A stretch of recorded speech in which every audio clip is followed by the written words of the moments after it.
That was the record before us, and here we are, pre-recorded, because we did this a few weeks ago, because we're not here at the moment, are we? We're away in that. I'm Ricky Gervais, with me Stephen Merchant. Hello there. And Karl Pilkington. He's not actually with us. No. He'll be in some of the best-of clips that will be coming up shortly. Yeah, this is just us, isn't it? This is just us. We did this, when did we do this, Rick? A couple of weeks back. Hold on, what is it? It's the 27th today. Yeah. I enjoyed Christmas. I loved Christmas. I loved Christmas. I had a great time. What'd you get? Loads of presents. So did and I. I'm glad they made it to number one. Oh, I'm really glad. Stroke, he, she. Yeah, I'm really glad that the pop idols, Cliff Richard, Westlife, made it to number one. Bo Selector. Yeah, just delete that. Yeah. Okay, well, we're going to play some of the best of, some of the greatest moments of the last 3 weeks. Yeah. Ever heard on XFM 104.9. What about this? Do you remember this one? Oh, which one is it? Alright, so, here's the first bit. Right, there was this is what it's like about getting presents and stuff, right? With my mum and dad. Go on. My mate, Colin, right? No, Colin Bailey. Oh, right? yeah. He had a little Sinclair Spectrum, right? Yeah. Computer, Yeah. which was like the thing to have at that time, right? Yeah. Used to always go round to his house. The deal was... Not the one you had to play through the window because you weren't allowed to. No, that's another lad. Oh, right? yeah. This is a different lad. And the deal was, he came to our house, and my mum gave him a pie. And then I'd go round to his, and I'd stay there for a few hours playing, Hungry Horace and stuff like that on it. Sure. Right? Now, my mum and dad knew that I really wanted one of these computers, right? So I waited about a year, came round to Christmas Day, I thought, I reckon might have one. Turned out, they bought me the wrong one. They bought me a ZX81 instead of a Spectrum, right? And, Christmas Day, I'm there trying to load the games up, it's not working, I'm thinking, what's wrong, right? And the thing with me, when I was a kid, I used to get quite sort of agitated. This is the moment. Right? I found out that it needed a RAM pack to make it work, right? Looking in the thing and it's saying, and make sure you put your RAM pack in the back. And I was like, oh, where's the RAM pack? And my dad's going, I don't know, I've got you the main bit. That's it. So, I was that wound up, I just was sick, right?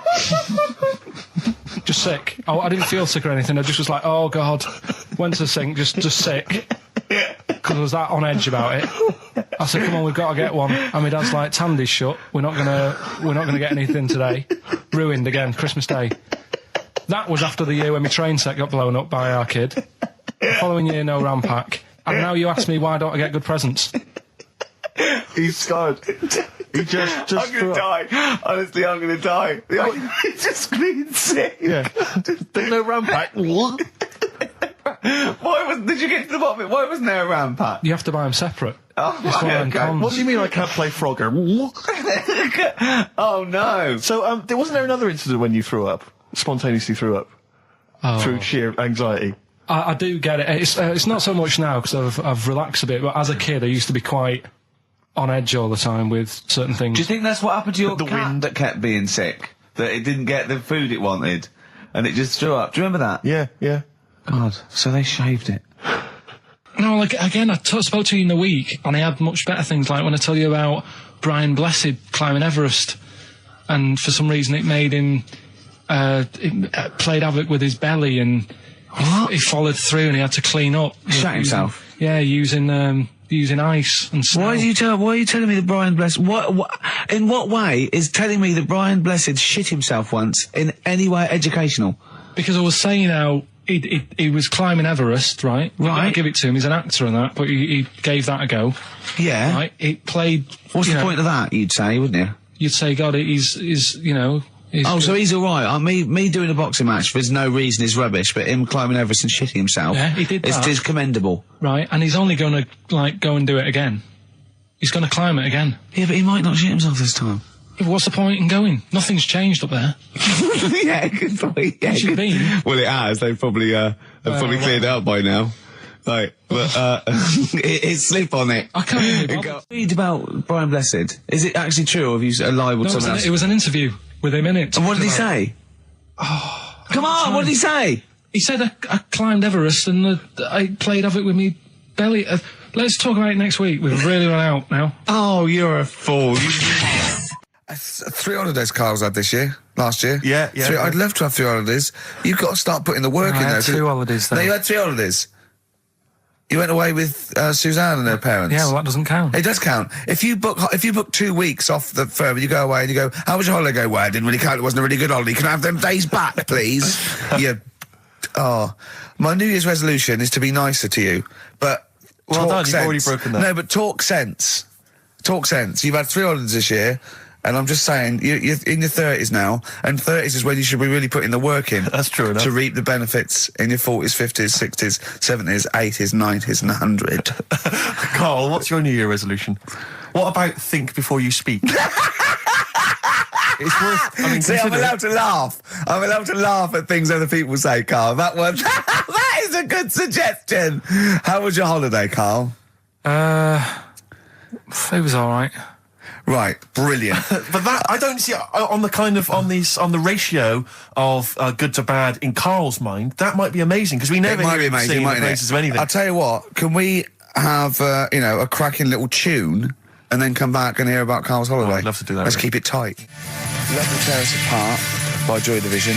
Now I can't put my finger on it, but that doesn't sound like the original, and it's off a compilation. It sounded a bit fast. I think the vocal was slightly different. If anyone can, put me out of misery, I think it might be in a session of the time or something. Carl, is it a New Year resolution for you? Another one. Maybe when we ask you to get a song, get the original single version. I could be and wrong, not some but- obscure but- session. Yeah, it does seem different, doesn't it? Very odd. Yeah. Yeah. Maybe we just remember it wrongly. But anyway, that's XFM for you. 104.9, I'm Ricky Gervais with me, Steve Merchant. Karl Pilkington. Carl, you went to Lanzarote. Yeah. People said don't go to Lanzarote. They told you it was Lanzarote. They told you, were they right or We wrong? were right, yeah. Really? Yeah, it's a bit ropey, yeah. Is it why? Just, out there. If it wasn't for the volcano they had, it'd been knackered. That's their big draw, is it? That's it, basically. That's all they've got going for them. When you landed, was it really hot? Were you quite excited? You were thinking this is It okay? was warm. It's, we can't complain about the weather. The weather was all right. Sure. You know what I mean? That's what I went for, but it'd be nice if there just was something else. Yeah. What did you do all day then? Did you read your ritual book? No, I didn't read that. I read that book. Do you know the book that I bought and all the chapters were messed up? Oh, yeah. I bought a better version of that, All right. and I read that, Excellent. and then, Did it make more sense in order? yeah, a lot easier to follow. Yeah. And then we went and had a look at the volcanoes and that. They've got 36 of them to look at. How many did you look at before you realised that pretty much, you've seen one volcano, you've seen them all? Probably about 6 or 7. Really? And then when you got to the 8th, you thought, now I know what this is going to be, Suzanne. This is going to be like a mountain with a hole in the top. Yeah. Really? But it happened years ago as well. It's like, just keep a couple, fill the rest in, tidy it up. Fill the rest in! Yeah, no, Well, yeah. getting some builders. No, seriously though. Okay, on a 4 death million trap. tonnes of concrete, please. They're an absolute death trap. Yeah, what? Yeah. What do you mean fill them in? Do you know what a volcano is? It's just a hole, isn't it? That's happened. Well, it's more than the happened back hole. It's in- more a portal to the magma in the centre of the earth. Back in 1730 it happened, and they still haven't sorted it out. Well, when you say it happened, volcanoes were made a lot longer ago than 1730. No, but the one that did Lanzarote in. Right. Sort it out. What would you suggest? Well, How tidy can they up. fill it in? It's joined. It's all joined. No, but what I'm And saying is, it was the a- big it was- plates of the earth are all joined. It All was the a disaster, magma's wasn't it? joined. With the trade centre thing, that happened. They cleaned it up, sorted it out, they've moved on. That's what I'm saying. Whereas Lanzarote have just gone, leave it. It happened back in 1730. You misunderstand me. How, in the name of God, can you fill in a volcano? You ignorant twit. No, but it's not just the holes. They've actually left the lava everywhere.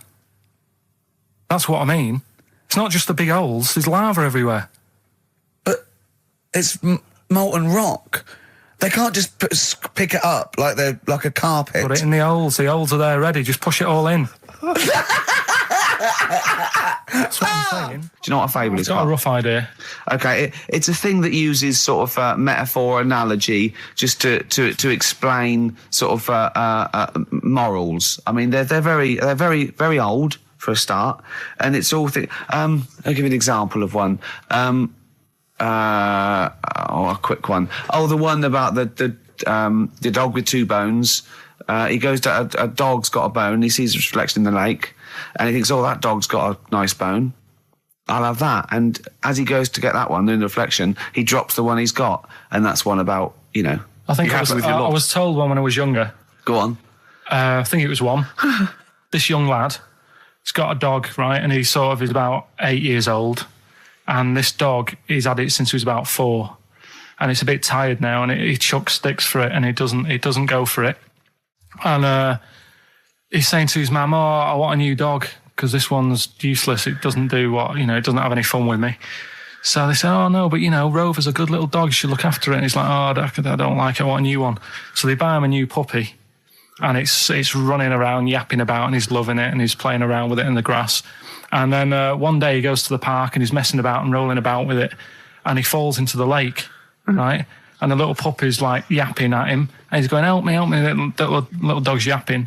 And then the old dog comes and gets his collar, and it pulls him out of the lake. And he goes, "Oh, God, why did I forget about you? You're the better dog." And he loved that one again rather than the puppy. I got a feeling that was Lassie. Well, yeah, that was an episode of Lassie. What's the moral? What's the moral there, Carl? What's that telling? What's that explaining through analogy? Sort of, don't forget the old. Look after old people. I remember there was one I heard once about a young boy who got trapped in a lake inside a cage. But he loved his trainers so much. He wasn't going to get them wet. But even though he had to get out there, and even though he thought that was the important thing because it's material value, he actually drowned, and the trainers were no good to him then. That was Bowie and Waterloo Sunset. Love that. Love the original. Love Bowie. Bowie was my gig of the year. These are my singles of the year. These are our clips of the year. I'm Ricky Gervais, with me Stephen Merchant. We're just picking some lovely little bits and pieces. Do you remember when we talked about this?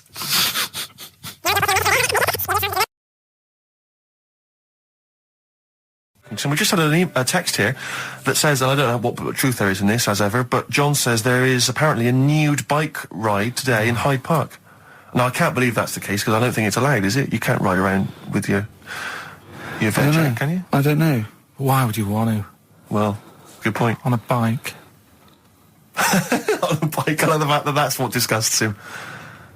I want. Do you know what? If we did appeal for a nudist to call in, I'd want a very specific sort. I want a German nudist, a middle-aged man called Helmut. Okay. If there is any, or the closest one to it. So I want a middle-aged man from Germany. If your name is Helmut, you're in. But I'll accept Hans. Carl would be good, wouldn't it? All right. Yeah. I think I'm wondering if the age might. Maybe we could we broaden it out Okay, just a German nudist bloke. Right. Could he at least be fat? Could I find a fat German fella? If your name's Helmut, we're going to give you a big prize. Yeah. But any fat German fella who likes to get his sausage out. Sure. Okay. It's sauerkraut. Yeah. What's the phone number? 0871 222 1049. It'd be good just to get an email or a text with a contact on it, and then I can just call them up in the week. Sure. And 83936 is the text number. I don't know what our audience demographic pans out like, Rick, but I'm suspecting that's probably a fairly small fraction of our listenership. I know, but there must be someone out there. If you know a fat German who likes to get his tackle out, phones are going. Straight away. Just answer it, Carl. Just answer it. Just pot light. It could be anything. Well, just see what it is. To be fair, it could be a nutter. But just say hello. Just tell it's nutter straight away. He'll stay there, won't he? He'll stay there. Well, answer it. Answer it. Leave it. Answer it. Oh, you see this? It's gone. It's gone. There you go. He bottled it. So, just as well. Well, you took too long to answer it. There's a vicar in Australia who's started sort of doing his services and all that in nude. Hot, isn't it, out there? Yeah, where'd you get the churches aren't. Churches are pretty cold.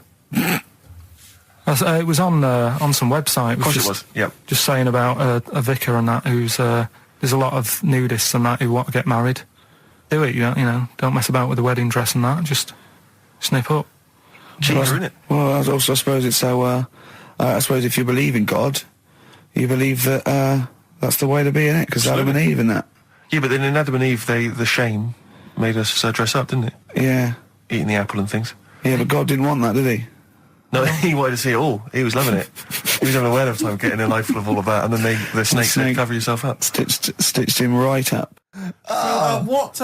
What exactly is there then? Is it just a kind of moon-like kind of surround with just kind of dust and rock? That's exactly what you see. I was there when the Mars thing went wrong. Yeah. I would have just sent a camera crew there, filmed a bit of that, right, and say, here we are, this is it. Ignore the little coffee shop in the background, right? This is Mars, because that's what it's like, just loads of dust, holes everywhere. Tidy it up. Little round-headed aliens complaining, whinging, just like Mars. Yeah. So, is there any? What's the best bit about the holiday? Come on, pretend you're Judith Chalmers. I have been doing. I would have done all. I would have said that. Don't bother. Right. I mean, the hotel was good. Yeah. That was all right. What was that like?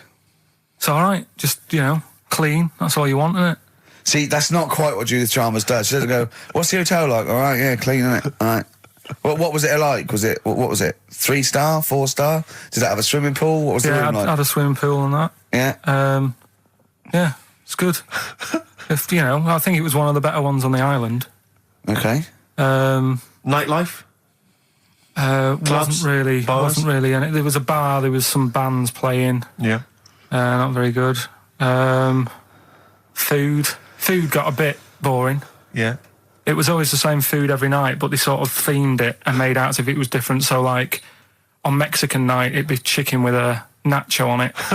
Right. And Chinese night, sort of chicken with a little prawn cracker on it and stuff. Sure. But that got a bit boring. That's me just turning on my phone, because I want to read to you a text that I got from Karl. I think you sort of sum up the holiday in this text, don't you? Do you remember it? I can't remember. Let's have a look. Let's have a little look. Instantly, what did Suzanne, your girlfriend, make of it? Similar view to you, that they should fill in the holes? Yeah, it's just that thing. You see, I went on a coach trip, right? And you go and see the volcanoes. Like I say, there's 36 of them. Yeah. Which, how many do you need? And when we're on the coach going round all these volcanoes, the fella on the front's going and look out your left window at the moment, and there's a volcano. And if you quickly look out at the right-hand side there, there's another one. Right. And on the left, there's just like, all right, we've seen it. Sure. Do you know what I mean? Yeah. And that trip, we'll talk about that trip in a bit. Right, this is the text I got from Karl, right? All right. Been up to a volcano. Been in some dead artist's house who built his house in the lava. They said they would show me science with volcanoes, but all they did was chuck some water in a hole and it shot up in the air. No dwarves in the canteen, no scousers here, but there is a Swede woman with a big head. She looks effing gormless with a cap on. All right? So a little reference there to... A Swede woman? What's that mean? Do you mean Swedish? Yeah. Or she looked like a vegetable? A Swedish woman. But they've all got sort of quite big bill, aren't they? And I sent him a text. Oh, well, it's just good to be on holiday because, I'm working. He sent back, so am I. Just been watching Sky News. There is a school for monkeys who want to get a band together. Is that monkey news for later?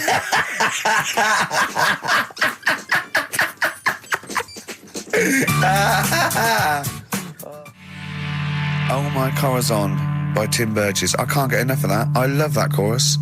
On XFM 104.9. Ricky Gervais, Steve Merchant and little Karl Pilkington. But it was a nice holiday. Yeah, it's all right. It's just, I went there to relax and that. Exactly. Did a little bit of that. Trying to think of some new, features and stuff. Sure, always working. 3 holidays a year, Jesus. Oh, well, not really 3.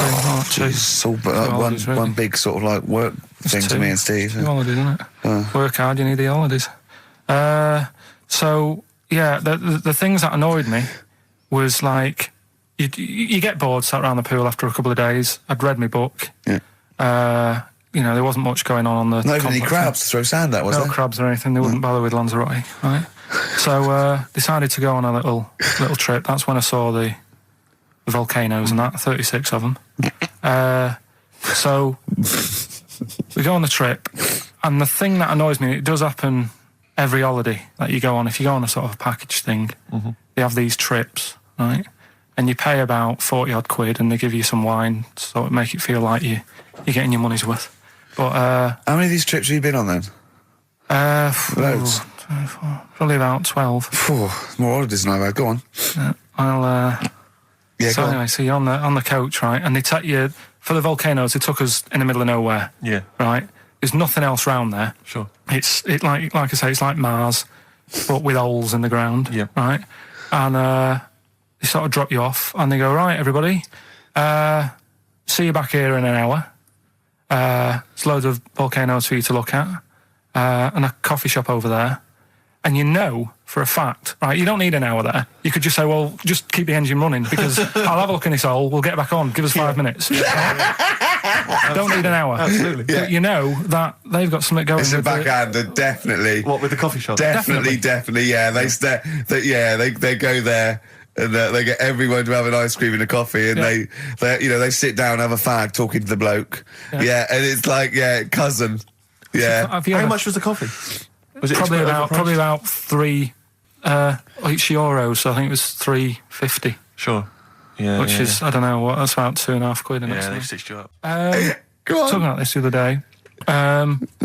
What was it now? Listen, the fella. Play a listen. record. Do you want, all right, No, all right, he's got it now. Go on. This fella goes to the doctors, right? Oh, right, okay.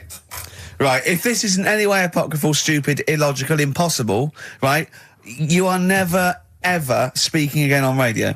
So make sure this is at least possible. I'll tell you what, I'll even give you improbable but possible. So if anything that breaks the laws of the universe or logic, okay, that's all you have to avoid.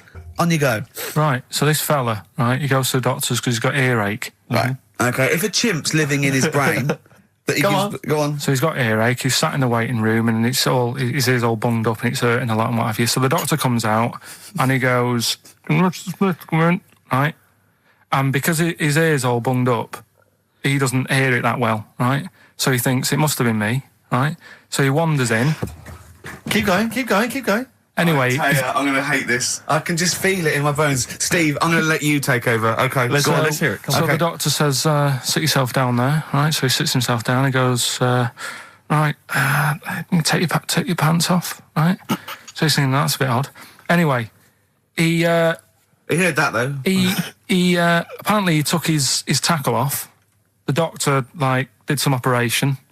What, there in the waiting room? No, in his office. In his office, yeah. What? Wait. So he removed what? His genitals. Yeah. In his office. Why, Carl? Because he hadn't called him in. Oh, he'd called in the bloke who wanted his testicles taken off, and he didn't do it. What? So the doctor went out and said, Mr. Jones, who's here to whip off your cock and balls just here and now, right? Bloke comes in, didn't it? It must have been me. So the bloke who wanted his balls taken off didn't say, I think he said me. So he didn't interrupt then. So the bloke goes in, he starts taking his testicles off, and he doesn't say, I'm here for me ears. What are you doing with that? That is a blinding record. And before that, Rick, what do you make of those adverts? They were great, weren't they? I like them, yeah. I'm going to buy all them products on the way home. And that's endorsed by Ricky Gervais. He's won awards. Yeah. Rick, do you remember this? This was a hilarious moment. No, you'll remember this when you hear it. It was when Karl said something that was basic. Well, I think for a lot of people it sounded like a lot of old bollocks. Carl's found love on the street before, haven't you? How's it going with your bird, Karl? Are you married? No. How long have you been out with her? Going out with her? 7 years. Because, I mean, you're quite a simple man. Yeah. You're sort of a simple in a nice way. ways. I mean, yeah, you're like Helen from Big Brother. Yeah, you're sort of nice enough, but I look normal.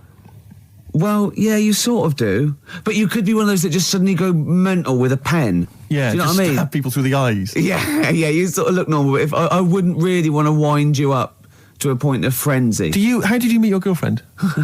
Through work. What, through her work? What, you phoned up and said... We worked at the same place. Oh, you're right. Yeah. You're quite an enigma, aren't you? Could you give us more on that? At work. You met her at work. What, she came in selling sandwiches? She was going through the bins outside. What do you mean you met her at Why work? are you having an attack on me? You're the one who's sad and lonely.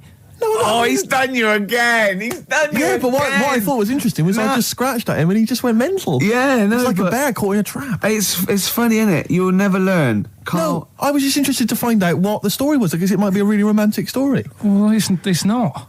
All right, jeez. I love the fact he doesn't want to talk about his love affair. I was thinking about you in the week, and like, does it worry you? I mean, you sort of joke about it now, and we're talking about it in the office, you know, like, oh, is Steve really touchy about the way he looks? And, oh, what's this? Where's that come from? He's done it again. He's done you again. I was walking home the other night, and I was thinking about it.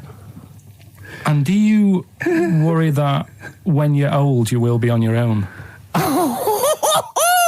You did start it, though, didn't you? Well, Carl, I'm glad you've brought this up. because I mean, for me, you know, a lightweight, frothy entertainment show on XFM on a Saturday afternoon is exactly the place where I want to discuss the desperate, lonely future that's inevitably coming my way. Oh, God. I'll tell you what will cheer you up and forget all that. A bit of Embrace. Oh, one of the most hated bands. I'm a little bit concerned about your toilet discussion. What exactly is your point again? I was just a bit bemused. You see, it's a tricky one. All I'm saying is, right, there I was at the pub quiz. I go to the toilet, not thinking about anything. I try to go, right, there's a little gay fella next to me. I love this little gay fella. Now, the weird thing is, there's nothing stopping him having a little glance, right, because he's allowed in the fella's toilet. Yeah. Now, I'm not allowed to go into the woman's toilet and have a little look round. Right. So all I'm saying is, should they have another toilet area? What, for gay people? Yeah. And so this would be gay men and lesbians? Is that going to complicate things? Well, I mean, I can only assume. I mean, to what point? I'll ask you a question, right? If you're intimidated, that's a shame. But you know, most gay men aren't looking at your knob. You know that? What do you mean? I can only say that 99.9% of gay men who use a urinal standing next to what they assume is a heterosexual man aren't looking at his knob. And what they're doing then? They're emptying their bladder. No, but the thing is, I can't talk politics, Carl. You're saying, like, you know, about would you have one toilet for lesbian women and gay fellas, right? What does that mean? Would it be mixed? Would it just be? Well, would it have a man on one? That's heterosexual man. One little picture of a woman, the other, and then what? What would the little icon be? A man and a woman. A man and a woman. Just having a chat. Yeah. In pink and dark. But you couldn't mix them, because then what would happen is you'd get people who are going, oh, I'll play up to this a bit. What, pretend to be gay? And yeah, you know, sort of grow a moustache and shave their head. And pretend to be a lesbian. Right. Yeah. So I see. So you know, people pretending to be gay so they could go in and have a look at the lesbians. Yeah.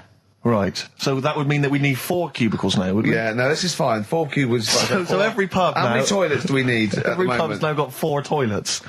Oh, Carl, bisexuals. Yeah. Now, interesting. Bisexuals. How many toilets do we need now? Call the council. Do you use any? Huh? No. No, because they're interested in everything, aren't they? Because the little bisexual fella will be looking at your knob. Right. With them, what you do, you just have a door, you open it, and there's one urinal there, so you can't get a queue. They have to sort of wait. I just thought that, well, why can't there just be a thing between the urinals so no one can look at anyone else's knob? Wait a minute. Just to go back to Ricky's point, what stops, even if we've got the toilet for gay men, what stops the gay men who want to have a look at your willy going in the regular toilet and pretending that they're straight? Most men don't wear gay across their head. Exactly. They don't have a tattoo. There's no branding yet in the British House where they have to declare. So we're going to have to expand this. So we've all got to carry identity. Do you know you can see a gay, can you? Coming a mile off. No? No, I'll just hold it in next time. No. Can you tell gay men? Do you know a gay man? I'd say probably if you did if you lined some people up and said point them out, I reckon I'd get. But hold on, we're not talking about people dressed in leather with the arse cut out and an handlebar moustache. Yeah, we're talking about everyday, No, non-seen. of course. Well, yeah, but I mean, suppose I put you in a room and there was 10 naked men, right? Yeah.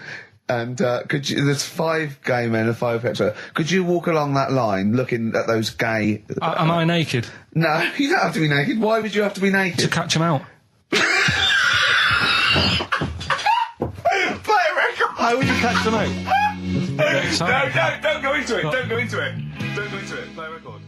Ooh, those boys can rock there. That's the Guns with All Their Roses and Sweet Child of Mine. On XFM 104.9. I enjoyed that. Yeah. That was good. It rocks. I hope the audience was playing it loud like us. Yeah.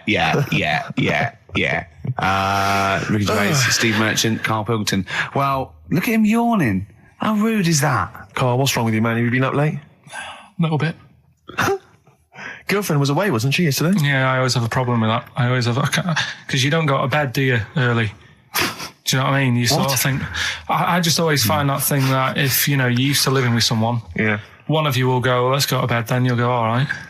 But when you're on your own, you go, You just forget to go to bed. I just stay up. Okay, stop eating now, Carl. You've ate all the food. That's just a plate. All right. Okay. Yeah.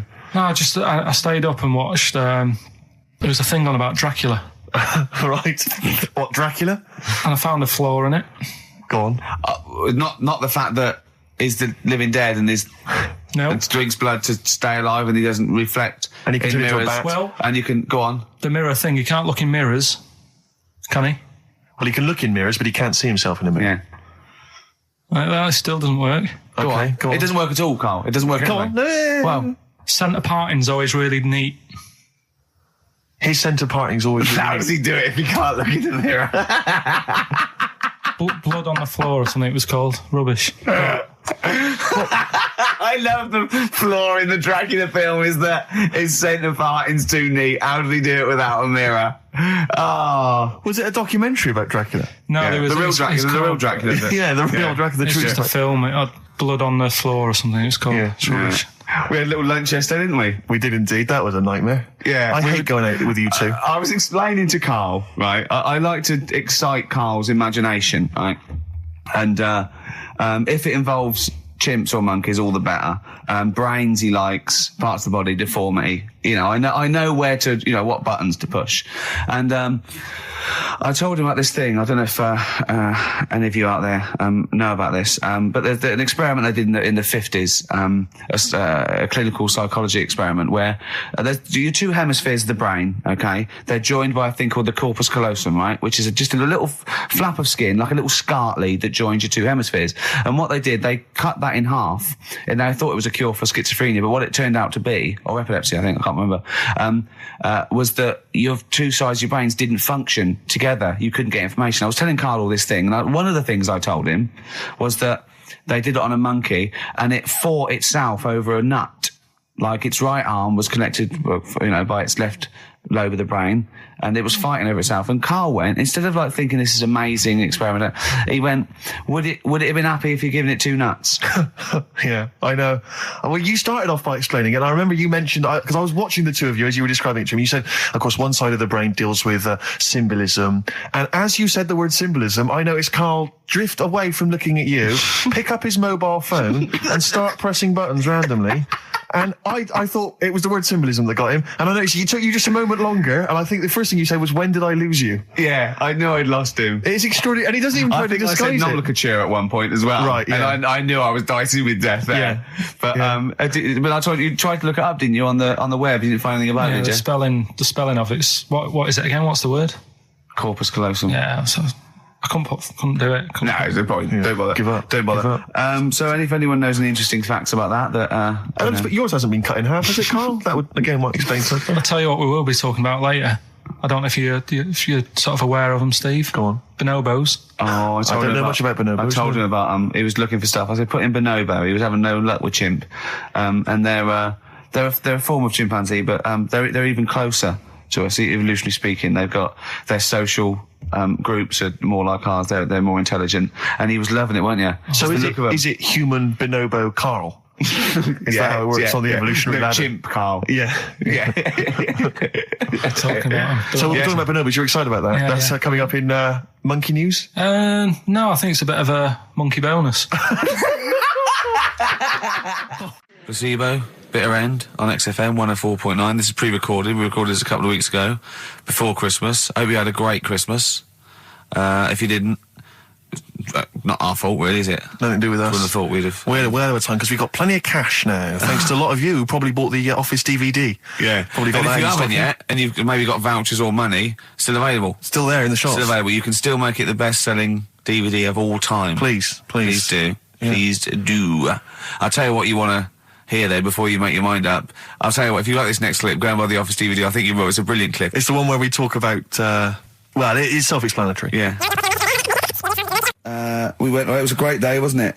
Brilliant round of golf. Absolutely brilliant. Such a beautiful place in Stoke Poges. It's like a really posh place. And are you a good golf player? Well, we'll get to that. Oh, okay. Wow, he bought the shoes especially for it. Oh, We could brilliant. hire- I'd love to have seen him in those little shoes. I know, and they were no good because they were metal spikes. We had to change them. He was annoyed straight away. He spent over £22 on these golf shoes. We hired a buggy that was brilliant fun. I was bombing along, wasn't I? I don't drive, but I just, it was great on that buggy. Well, you've been on a buggy with me and you were a bit Terrifying. scared. Yeah. What I nearly killed us once. I was just taking banks and things, but you don't see sort of bunkers, and he'd scream and go, "Stop!" And he'd put his foot down the brake, and then I reversed. At one point, he sort of did a handbrake turn next to the lake, and then we had to reverse, right? And you know, you just flick a switch and put your foot down. He did that without looking. I looked behind. There's a big oak tree there. He screams, "Watch the tree!" Right? He's so. Dukes of Hazzard. And I kept jumping in and leaving him behind because I had to go to my ball. Because anyway, so the first shot, I got on the driver. I honestly did one of the best shots I've ever done. It went straight down. It was great. I thought, phew, got away with that because it's always the first one because it's a clubhouse and you want to look good. Yeah. So. He tees up, and I've been saying, buy some balls. He just got 6 balls. I was going, what if you lose me? I won't lose 6 balls, right? He tees up, right? Whacks it. It goes miles, like right angles, straight into these the woods, right? He turns around, he goes, go and buy some more balls. So I'm laughing because it's like impolite to laugh, but he broke the ice for me, and I was falling around. And then his second shot, I go, you know, you're off a 3 now. If you take another shot, he went, oh, right. So it's his third shot. He puts the ball down. He hits the ground before it and misses the ball altogether. And I was on my back, wasn't I? Unbelievable. Actually rolling about on his back. And we were terrible. I went round 107. He went round in like 119 or something. Sure. It was just rubbish. How long did it take? 5 hours. Of course. And there was no one around, luckily. Yeah.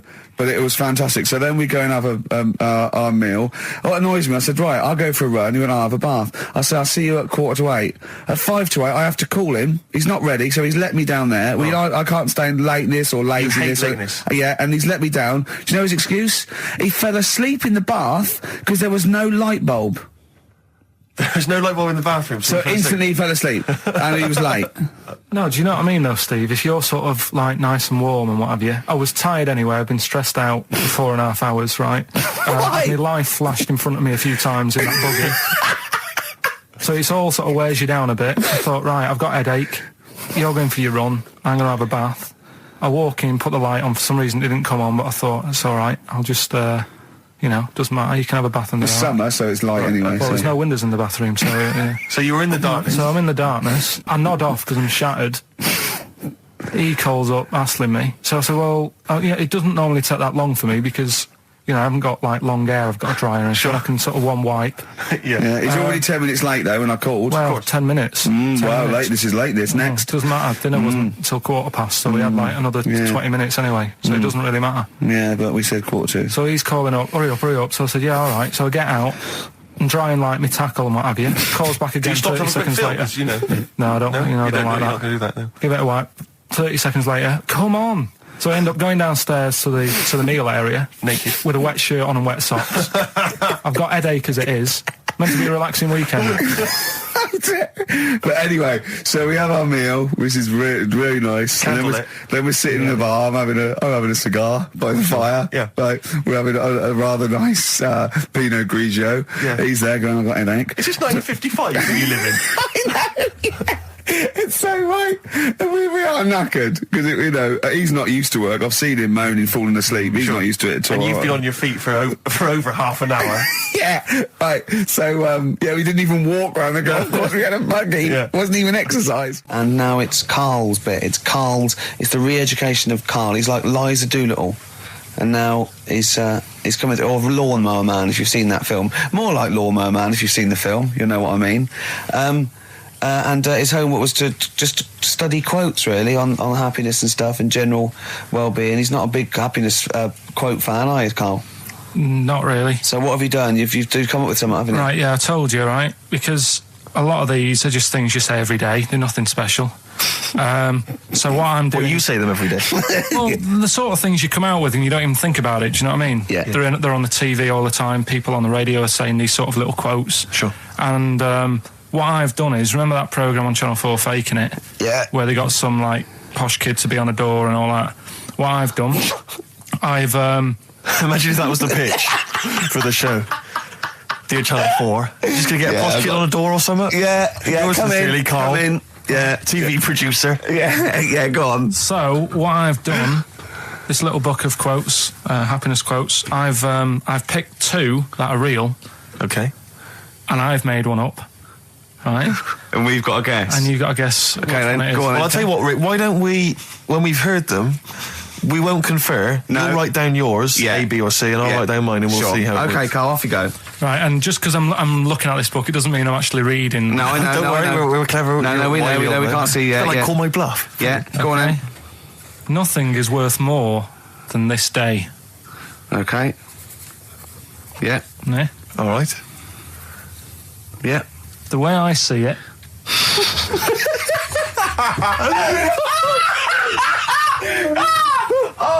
Oh God, my head's gonna burst. No, hang on. My head's gonna burst. No, Hang on. this might not be Karl's. Oh, it might not be. How do you know I haven't tweaked them a little bit? Yeah, good Okay, point. fair Good enough. point. No, good point. The way I see it, if you want the rainbow, you got to put up with the rain. Yeah, okay. All right? All right, yeah. Okay, hang on. It's not here. Come on. Cat food, Cat food, come on. it stinks a bit. But if you don't put up with the smell, the little kitten will die. Steve, I don't know what to say. I don't know what to say. Imagine this in faking it. Imagine their faces when he says that, and they're going, "Oh my God." Oh. Karl, play a song, mate. We'll have to confer on this one.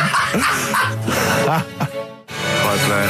Well, that's just amazing, Karl. Just read them again. Two were real, one was fake. Go on in. Right. First one. Nothing is worth more than this day. Excellent. Next one. What does that mean? Well, cherish now, cherish your time. Okay. Because you can't get it back, and that's the way I saw it. Carpe diem, whatever it is, seize the day and all that. Okay. If you want the rainbow, you've got to put up with the rain. Yeah, of course. Yeah, rough with the smooth. It's not all plain sailing, but rainbow's beautiful, but it comes because of the rain, which you might not like. So make the most of everything, and good. Cat food doesn't smell good, but if you don't put up with it, then the little kitten will die. Right, now, Karl, that is a good effort. Now, that one's yours. I mean, obviously, right? Right, no, but it's a good effort, right? I mean, it slipped seamlessly into the others. Yeah. Don't think it didn't. No, but it's good. I mean, we knew it was that one. But what I will say is, it's good, but what you don't know, maybe subconsciously, is, I mean, it's very similar to the putting up with the rain and the rainbow. But that's good. Why do you think that? Well... What does mine mean? Well, even though it smells bad, it's good for something. Right, so I didn't look at it like that. What did you look at that? I kind of thought... Was yours more specifically about cat food, generally? Because normally it's an analogy. Yeah, or a metaphor for something, much bigger. Well, no, the way I mean, Dolly Parton, who I think did the rainbow rain thing, she wasn't specifically concerned about weather conditions. No. It was a sort of general idea. It's all about life. Yeah. Well, that's what I've done. Go on. I've used an everyday thing. Yeah. And put it with today's problems, right? Go on. So, my girlfriend, she might like to go shopping for clothes. I hate it. Right. But because I love her, I put up with it. Ah, that's nice. Yeah? Yeah. So, you love that little kitten. You can't stand the smell of the stuff you got to feed it. But because you love it, you go, well, you know, I'll put up with this just for a few minutes and then I can, like, squeeze its head later and give it a little... Sorry! Squeeze its little head. Yeah. Yeah, well, that's just the thing that I do with cats. Put it in a bag and drone it in a lake. I can feed it and then I can throw it against the wall. So you didn't see it like that, did you? No, that's very good. So it's about love, is it? It's about putting up with the bad things for something you love. Yeah. Well, that's nice. But that's very Carl, good. you seem now to be convinced and rather smug that you've tricked us and that you've fooled us and that we didn't understand it. Well, I say that's your fault, not ours.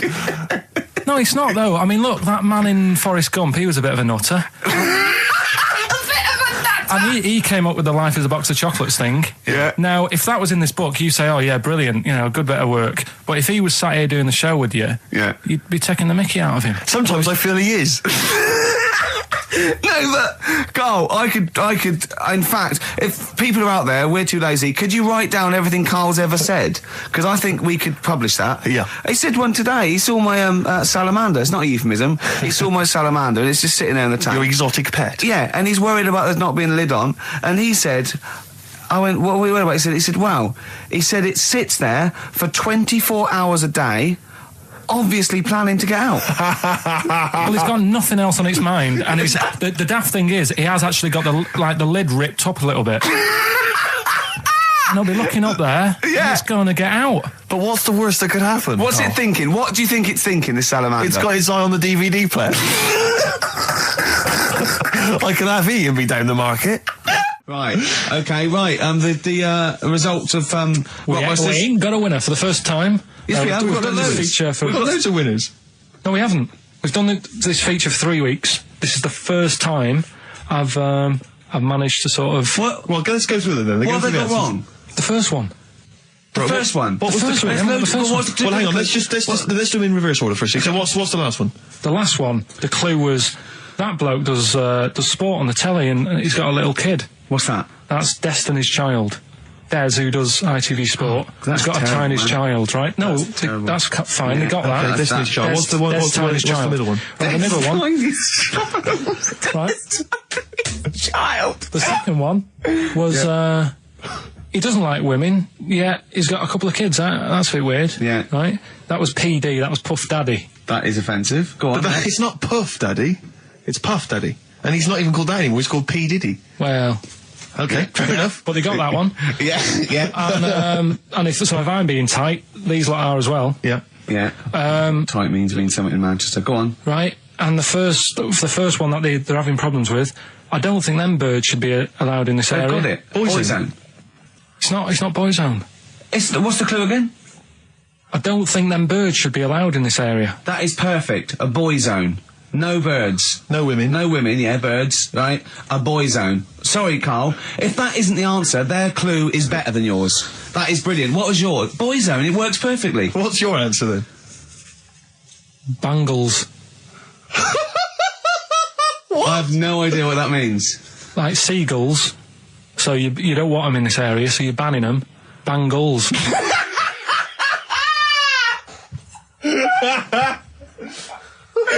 Oh! Well, give it to boy zone, because boy zone's better. Don't use birds being allowed in this area, it's a boy zone. I think we should have a rollover. Carl beat them. You have to use his logic, surely. But theirs works. You can't do what am I thinking. No, that's not what I'm thinking. It works perfectly. I think you've got to give it to the ones that got the boy zone. Well, how about, right, because they didn't actually get into my head and my way of thinking, heaven right? forbid. How about we just keep back the David Attenborough and they can have, I'll chuck in the Hellraiser, right? Okay. And Blondie album and the Madness one. Yeah, okay, pick a winner at random. Pick a winner, Steve. I'm going to give it to Paul Sloman, who got those answers, and he also says, P.S. Carl, you're a moron. So I'm giving that to Paul, and good luck to him. Right, well, He's got a crazy night tonight. If we can rush these over to him, he's got a cracking Saturday night. well, if I'm a moron, I might get your address wrong when I send them to you. Oh, coming right back at you, Paul. Yes. Right. Black Rebel Motorcycle Club, spread your love. It's time to give Carl... You're actually nervous. I'm a little bit nervous. Just to recap, Carl is 30 this year. he never went to get his results of his GCSEs. So myself and Steve took upon ourselves to phone his school, track them down, and we actually got your results. What did you think you took? Did English, Right. maths, Yeah.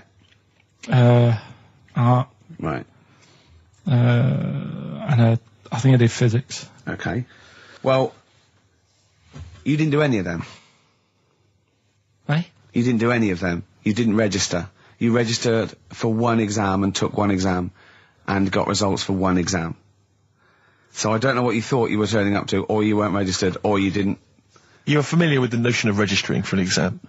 You have to kind of officially register in order to be eligible. What do you mean, register? I turned up for a couple.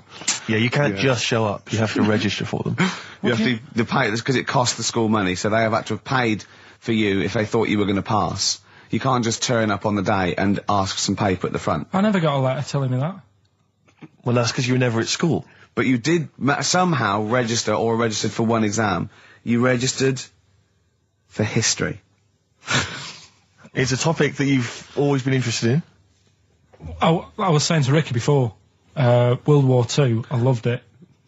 Not the actual event. No, the but study just of it. You all mean? the stuff like, about the Anderson shelters and stuff like that. Yeah. And the bombs and that. Mm-hmm. And then when I took it, it had nothing to do with that. It was more about the Tudors.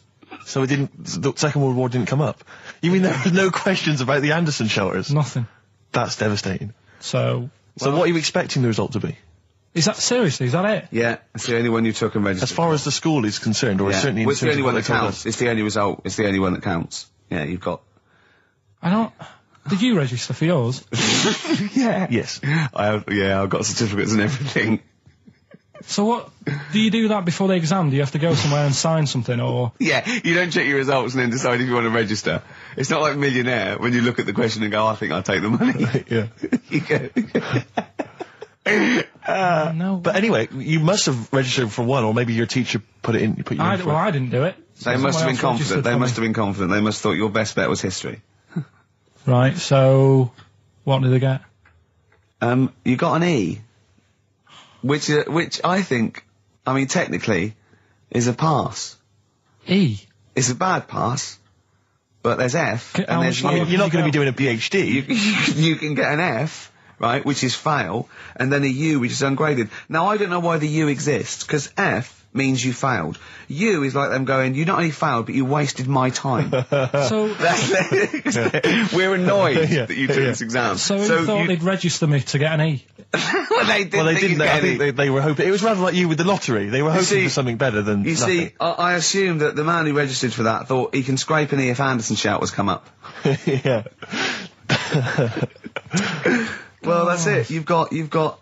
Now, what I'd like to do, Carl, is I've started your re-education. You've read a book on Rasputin. I'll be asking you a few questions about that later. I've got another book for you to read next week. Next week, I'm not in the mood. What? Not in the mood. Oh, come on. Look, what's that? What does that say? It's that fella. It's the picture of the bloke that he used to use for Citizen Smith. Yeah? Che Guevara. Yeah. Yeah. He was quite happy, I think, when he found out that Robert Lindsay was involved. He went, yeah, of course you can. No worries. No worries, yeah. What So- are your feelings, Carl? What do you think? Are you emotions depressed? I'm just a bit annoyed because I'm sure I turned up for more, so it just wasted me time. Listen, they don't matter. I'm sure I you're did doing. more You're than doing one. very well. You can educate yourself. GCSEs are merely a step on the ladder to help you, not just for education, but they're more vocational than anything else. You're doing very well, and you're reading books. Don't worry about it. But It's can I not a suggest concern. something? But if you want, I'll pay for you to take history again. Carl, we'd love to see you get a C or above. And Well, we're I'll willing pay to... for you, and I'll get you some books. Right now, listen. We can let's get. I reckon. When are the exams? June. Something like that, yeah. We're registered. We'll try and register next week, and I reckon you can get an A or B I'm history. Busy, I'm busy. in history. No, don't worry about it. It's just easy. I get you Brody's notes. If Heat magazine, they love you, Carl. They could probably sort something out. They could probably pay for a tutor. They got a lot of money. They sell a lot of magazines. I mean, it is always, almost always, and you found that out, I discovered this, it's always the Tudors and Stuarts. There's no fear for them not coming up. Now, what do you already know about them? You must already know stuff about Henry VIII and Elizabeth. No, because it just... it's too long ago to even get interested in. Do you know what I mean? You can't. Is that why you relate didn't? to it. Okay. The Anderson thing, it was like, God, you know, I bet my mum and dad were in an Anderson shelter. You know, this is interesting. What, when they- Oh, my granddad would have, like, had something to do with this. But the Tudors, it's like, I don't know even if they had a family back then. Play a record. As you know, I lent Karl, part of his education, his historical education, I lent Karl Gladiator, the movie on DVD, which he watched on his PlayStation 2, and Rasputin. Do you know last week when you gave me this, did you know my result for history? No. That's weird, isn't it? Yep. Now, right, okay, it's the film review. Karl, you just tell it from the heart, tell us what you thought about the film, what you thought the... Can I just ask, is this the first time you'd seen Gladiator? You'd never seen it before? No. Okay. And what were your thoughts? Okay. The film review. Gladiator. It's alright. Nothing great. It's like an old, sort of an old version of Rocky done in the olden days, really. Right. A bloke fighting other people. Sure. How sort of well known is the story? Do you reckon people know the basics? Well, just very quickly, just do the plot. Quickly. There's a guy called Max. Maximus, yeah. Yeah. There's Caesar, and there's Caesar's kid, and Max goes to war, sort of wins it, comes back. Caesar says, you're good at what you do. I wish my son was as good as you. So I want you to be in charge when I die. His kid finds out, a bit annoyed about it, kills his dad, because he don't want anyone to hear that he said that he wants him to be in charge. Yeah. So his kid gets in charge and thinks, I'll show you. You're not going to be king. I am. You're going to be a slave or something. And then, next thing you see is... Sorry, can I just stop there? My only thought is the film's 3 hours long, so maybe we shouldn't go through the whole plot, right? We've done the first 10 minutes, but Yeah. go on. So, yeah, he's a slave and then... Yeah, but then, that was an interesting bit that I thought, right? I mean, I was watching this with a girlfriend. She was already annoyed because she wanted to watch Friends on E4. Okay. Yeah. It was a good episode as well this week. Was it? Yeah. Don't tell her that. Okay. Right, so she was annoyed and she said, come on then, put it on. And I got it wrong straight away because it says on the back 149, so I thought that was an hour and 49 minutes. It turned out it was 149. No, I thought it was 1 hour 49. Yeah. But it was 149 minutes. Sure. So it overran anyway. By 40 minutes. Yeah. So anyway, the interesting bit was where he was going across the desert on a horse. And I think to show you how long he'd been going across the desert on his horse, he's showing you a shot of the horse's knees and they were bleeding. And I just wondered whether that's what horses do if they run for a long time. Do you know? I don't. Good. Right, so anyway, so he goes on, he keeps going on like this. He's a slave, and then he has a fight at the end with the Caesar's kid, and he kills him. And that's how it ended. Okay, good. What did you think of it? Just generally, what bits... What do you think was wrong with it? Right, well, I've read up on it, and there's already a fact that is wrong. Right. Caesar's kid, he didn't actually kill his dad. His dad died of a natural death. Right, in real life, you mean? Yeah. Okay. And, what's Caesar's kid's name? Comedian or something?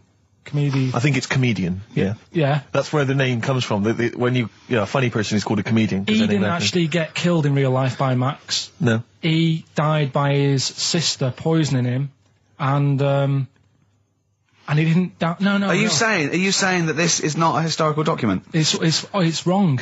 All over the place. Yeah. Well, in next terms week, of- next week I'm giving you Braveheart, and that is actually true. That is factually No, accurate. I can't handle It is. It was a little Listen, Australian fella that helped him out. Just for people who watched it, they Go on. know that the guy, Caesar's kid, Yeah. he died. His sister tried to poison him. That didn't work. Apparently, he was a gay fella, and his boyfriend, who was a wrestler, strangled him. That's Well, where did you get this information? on the internet. I thought I'd look it up to see how much of it I actually got right, Yes. and that's what I read. Okay, so out of 10? 5. Really? Yeah. Okay. It's no good. I wouldn't get it out. It's annoying the way it says, like, you know, this film's got to be seen at the cinema, because I saw it at home, and I don't think I missed out on anything. Very good point. I think that's probably the point they're making, but yours is valid too. We'll play a record, and after that, I'm going to ask you about Rasputin, the Mad Monk. But anyway, Gladiator, just was going to add on the end of that. If you're into that sort of film, Jason and the Argonauts is probably a better bet. Is that factually accurate? Did you look that up or not? Did skeletons actually come out of the ground and fight? Yeah. I don't know, but it's a more enjoyable film. Okay. And it's shorter. Okay, now, just moving quickly on, just to the last item on Carl's re-education this week. Rasputin, you read a little book about Rasputin?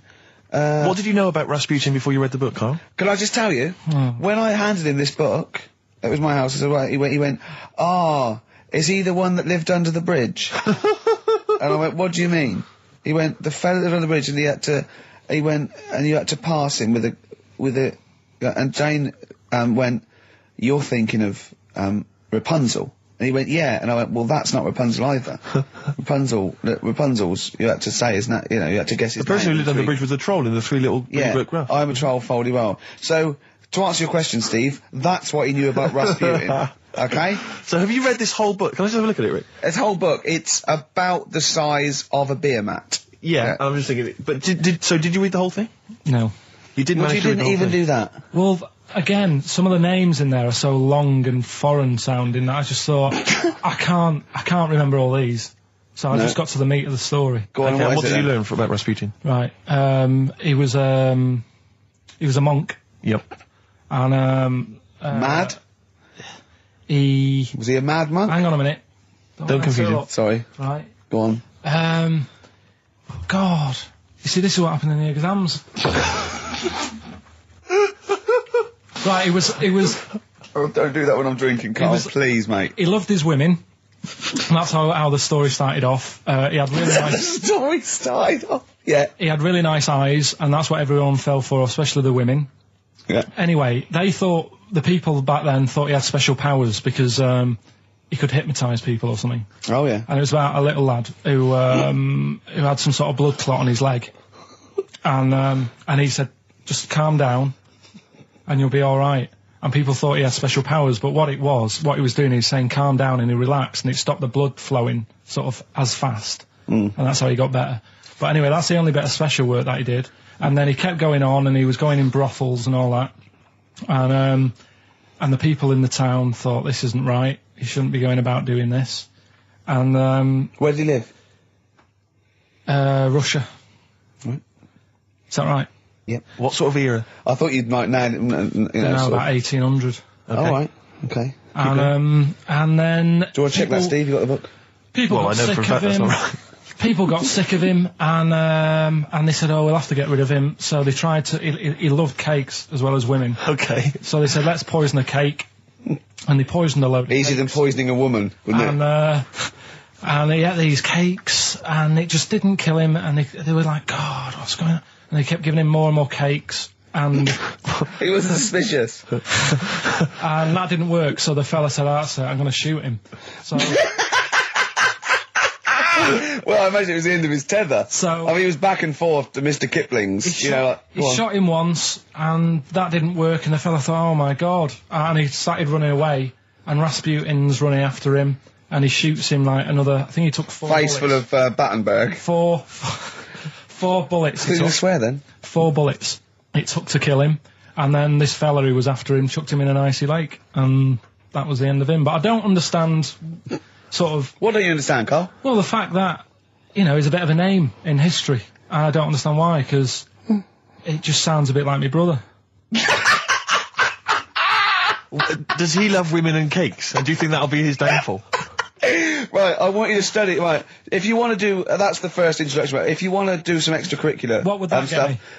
There's a song by Boney M that lays it out. Suzanne told me about that, saying about Russia's greatest love machine. Yeah. But it didn't say anything about cakes. No, I think if you get the 12-inch mix, no, but explain what they that's say for. according to Boney M, and I don't know who's correct, the bloke who wrote that or M.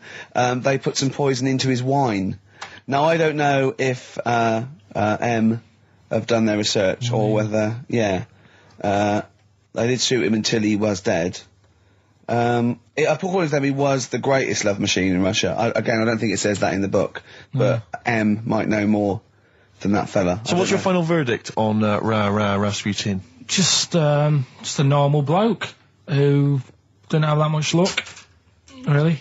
That's what I don't understand. I was waiting for something special at the end, but just a normal fellow, really. Yeah, just an everyday. Happens all the time, doesn't it? Just an everyday mad monk. Yeah, just an everyday mad monk. You have to shoot and poison and throw in icy lakes to kill him, and who loves women and cakes. I mean, come on, do we need another one of them? Boring. So what would you say about him then? How would you sum him up? I think you've done it. I think you've done it. There you go. So next week, Che Guevara, you going to read the book? I don't know. Come on. Next week, Che Guevara. Take it home. There he is. Give it to them. Anyway, okay then. Well, you were tested on Che Guevara, right, Carl?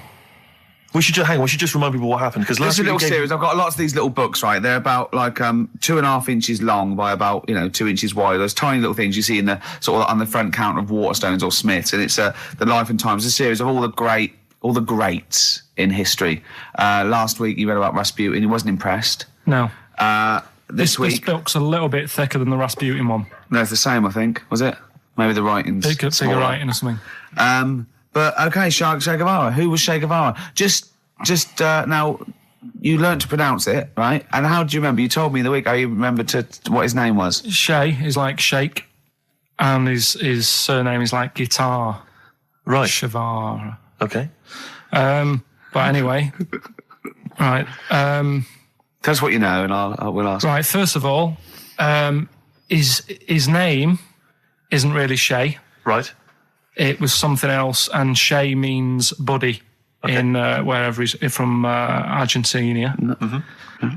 Right. That's right, isn't it? Yeah. Yep. Right. So anyway, he was born, and he was. By the way, Carl's not reading this from a book now. This is all out of his own head. This 'cause is not pre-planned notes. No, this is. I mean, I know it sounds written, but he's just. Yeah. Right. riffing on this. Here we go. Go on. He was born. He had bad asthma as a kid. Right. Which I thought was quite interesting because they didn't have cars and that back then, and that's what they're blaming asthma on these days. The bad build-up of traffic and that. Well, they So, did have cars, Carl. not as many as they have now. Okay. So that was something I picked up early in the story. He had asthma. Yeah. His dad was into he wasn't a politician or anything, but he was, they were into the politics. Sure. So he sort of grew up around a family who was into, watching the news and that and keeping up to date on what's going on in the world. So that sort of rubbed off on him. He went to school. He was doing stuff on medicine. Yeah. Yeah, he wanted to be a doctor, or he thought he did. Yeah. Anyway, he learned really quick. He did like 6 months work in about 3 months. So he could have some time off school or something. Right. So he took that time off and went to travel South America with his mate Okay. on a motorbike. Yeah. Yeah. And he saw all this bad going on in the world. And he thought, oh, this is bad, this. Yeah. I could do something here. I could change this, make it a nicer place to live. So he said, what I'm going to do is join a gang Right. that sort of is against the like the government. Yeah. Right. Right? Am I right so far? Yeah. You're doing very well. Right, and the woman who he met, who was like running this gang, is a woman called Hilda, who he later married. All right. And Hilda introduced him to Castro, Right. who was like the head cheese of the gang, Right. who wanted to change things. Okay. And so she said, like, this is I think his real name was Engelbert or something like that. Ernesto. What? Ernesto. She said, this is Ernesto. He does medicine. Should have him in our sort of army. So when there's injuries and that, he can make people better. Yeah. So he said, yeah, all right then. So he joined the gang and they went like went to sort of. I'm chopping it down a bit. This No, isn't- No, this isn't sure. really- You're condensing. It's not. It's not in real time. No. So anyway, so they go. It feels to, like it. You see, this is why I just wanted you to ask me questions. Well, listen. Let's cut to the chase then. So, Okay, obviously, he made his name as part of the Cuban Revolution. yeah. Yeah. Do you know what date that was? About. No, I don't. Okay. And obviously, so he was a big involvement in that. Yeah. Which country was he caught? It was caught in Bolivia. Yeah. How did he die? They executed him. Yeah. They shot him, And his last words before he died, right? The guy's there with the gun, and he wasn't scared. He wasn't like crying or anything. He said to the bloke with the gun, he said, "Go on, shoot me. Be a man." Yeah. He said, Yeah. and they shot him. And did it tell you what happened to him after that? His dead body? No, but Suzanne was telling me about this the other night. She said there's more to it than that. They stuck it in a glass coffin, didn't they? Well, no, but before that, they cut off his hands and his feet. And sent them to the... No, and because they buried him in different places, and then they buried the body. I think they might have sent the hands to Fidel, but they buried him in an unmarked grave because they didn't want anyone to start using his grave or his tomb as a place of martyrdom. But of course, that just made him even more of a martyr because no one knew where he was buried. So it just meant that he was even more of a... But that wouldn't work anyway, because if they did find out, that's more places people can go and sort of grieve. Do you know what I mean? If you've got all these different graves... What, with different parts of his body? Well, you've got a foot over there, and it's like, well, you know, oh, God. His head over there. Thanks for what you're doing. He's a genius. Yeah. No, So all in all... essentially, what's your summary of Che? Yeah, you like him more than Rasputin, don't you? A lot better bloke than Rasputin. I can understand why he gets one of those little books. Well worth knowing about, and good bloke. Did a lot, you know. Crammed a lot into his short life. Yeah. But, interesting bloke. But just on the subject of Che Guevara, Steve called me up in the week because he was going through the duty log. We love the complaints on the BBC duty log, and someone had written in because one of the Blue Peter presenters was wearing a Che Guevara T-shirt. And what did the bloke say? Yeah, this is a series of people can phone in and write and complain to the BBC about different things. Why would you complain about wearing something? Well, this was the thing. Is you complain about the best. I mean, there's been some amazing complaints. Oh, there's some great ones. The best one, my favourite one that wasn't a complaint, but was actually just someone had to phone in. Was what an excellent edition of Kilroy this morning. Yeah, but there's lots of that. There's things like Esther was superb. Woman call one. Woman called. There was a brilliant one I remember once, which was Robbie Williams was wearing a Nike T-shirt on top of the pops last night. Product placement on the BBC. It's just all so things like pathetic. that. Yeah. But anyway, this was one phone call. There was a presenter on Blue Peter. She was wearing a T-shirt with Che Guevara's face on it. Right. And someone had written in and said, or someone had phoned in and said, very worried to see a presenter wearing Che Guevara's face on a T-shirt. Are you trying to turn my children into communist revolutionaries? Yeah. Imagine that. Imagine who's thinking that. Who's bothering to phone up with that information, Carl? Yeah. Who knows what they're going to say about this show? Yeah. I mean, you've been championing the work of communist revolution. Luckily, no one listening to this show can either write or operate a phone. So I think we're pretty safe. So thumbs up for Che Guevara. Yeah. Well done to Carl there. Yeah, no, I thought it was I did brilliant. all right, didn't I? But the thing Yeah, is, Carl, that- you keep saying to us you don't understand why history is interesting, and yet you're clearly interested by that. You remembered that Carl, information. I've got another. I've got a few in the series. Can I give you your next week's homework? Go on. There you go. Oh, Read it out. Hitler. Hitler, the life and times of Hitler. 1889 to 1945. Yeah. Yeah. Do you know much about him? What was the significance of that last date? Why did he? What was that last date, Carl? Why do you think he died in 1945? End of the war. Yeah. Which I'm interested in. So this will have stuff about Anderson shelters and that. It might not be covered in the Hitler biography, the Anderson Shelter, but Just check if there's a special Anderson chapter. Anderson Shelter chapter. Well, I'll look forward to this. Yeah, It'll be interesting. Powdered Egg is page 4. Yeah. Excellent. Well, we're going to play a hip hop. Yeah, it's time for a hip hop hooray. People are absolutely in love with this feature, Rick, as you well know, and I know you're somewhat jealous of it. Yeah. This week, I know that Outkast are currently on the playlist, aren't they, with their new single "Whole of the World"? Is that Yeah. or the whole world? Anyway, this is a track from the big compilation Outkast. It's just a sort of compilation of all their greatest hits, and this is a good one. It's called Rosa Parks. Play it, Carl. From their greatest hits album, that's Outkast, and a track called Rosa Parks. Like it. Yeah, enjoy it. Now, we just had a call from someone impressed by Carl, and Carl's very pleased because this guy has actually done a PhD on Che Guevara. So in theory, whatever subject he chose, in theory, he's probably one of the experts in the world on this particular field. Now, hello, are you there? Yeah, I'm here. Hello, what's your name? My name's David. David, now where did you do your PhD? Did it at UCL. Did it at UCL, mild college. And what was the actual title of the PhD? It was Che Guevara's influence on class struggle in Europe in the 60s. And what did you think of Carl's performance? I thought he did really, really well. The only thing, I'd never heard those last words before. So Carl actually knows something you don't know. Yeah, possibly. Although you presumably not take that as verified information. You probably wouldn't take everything Carl said as gospel. You'd probably look it up yourself, would you? I probably would have a look, yeah. Did you know about babies' eyes? Sorry? Did you know that babies' eyes don't grow? I didn't know that. You see, that's why you shouldn't take things Karl says as gospel. Because it come out with something, vaguely intelligent, and then say, "Did you know about babies' eyes don't grow?" Any questions that you'd want to test Karl on? Any thoughts? Any things he missed there on the history of Che Guevara? I think he did really well, and I think he should be congratulated. Because Karl has problems with understanding why people are interested in history, and even though he's been reading these books, he keeps saying, "Why does anyone care about history? Why is it important?" What would you say to Karl? I think he should maybe then look at who Che Guevara did influence and why he still influences people today. Yeah. Well, he knows that he influenced Citizen Smith, and he knows that if McDonald's ever wanted to swap Ronald McDonald for Che Guevara, it would cost him an awful lot of money. So he is trying to apply it to the modern world. He is having a go. Well, maybe you should think like why Rage Against the Machine have him on their T-shirts. Good point, Karl. Why do you think of that? Why do you think they have him on the T-shirts, Karl? I don't know, maybe that was a design of the T-shirt. Maybe they wanted another T-shirt. Maybe they wanted Ronald McDonald. But didn't have any in. Sure. And they said, "Oh, we'll have that one there then."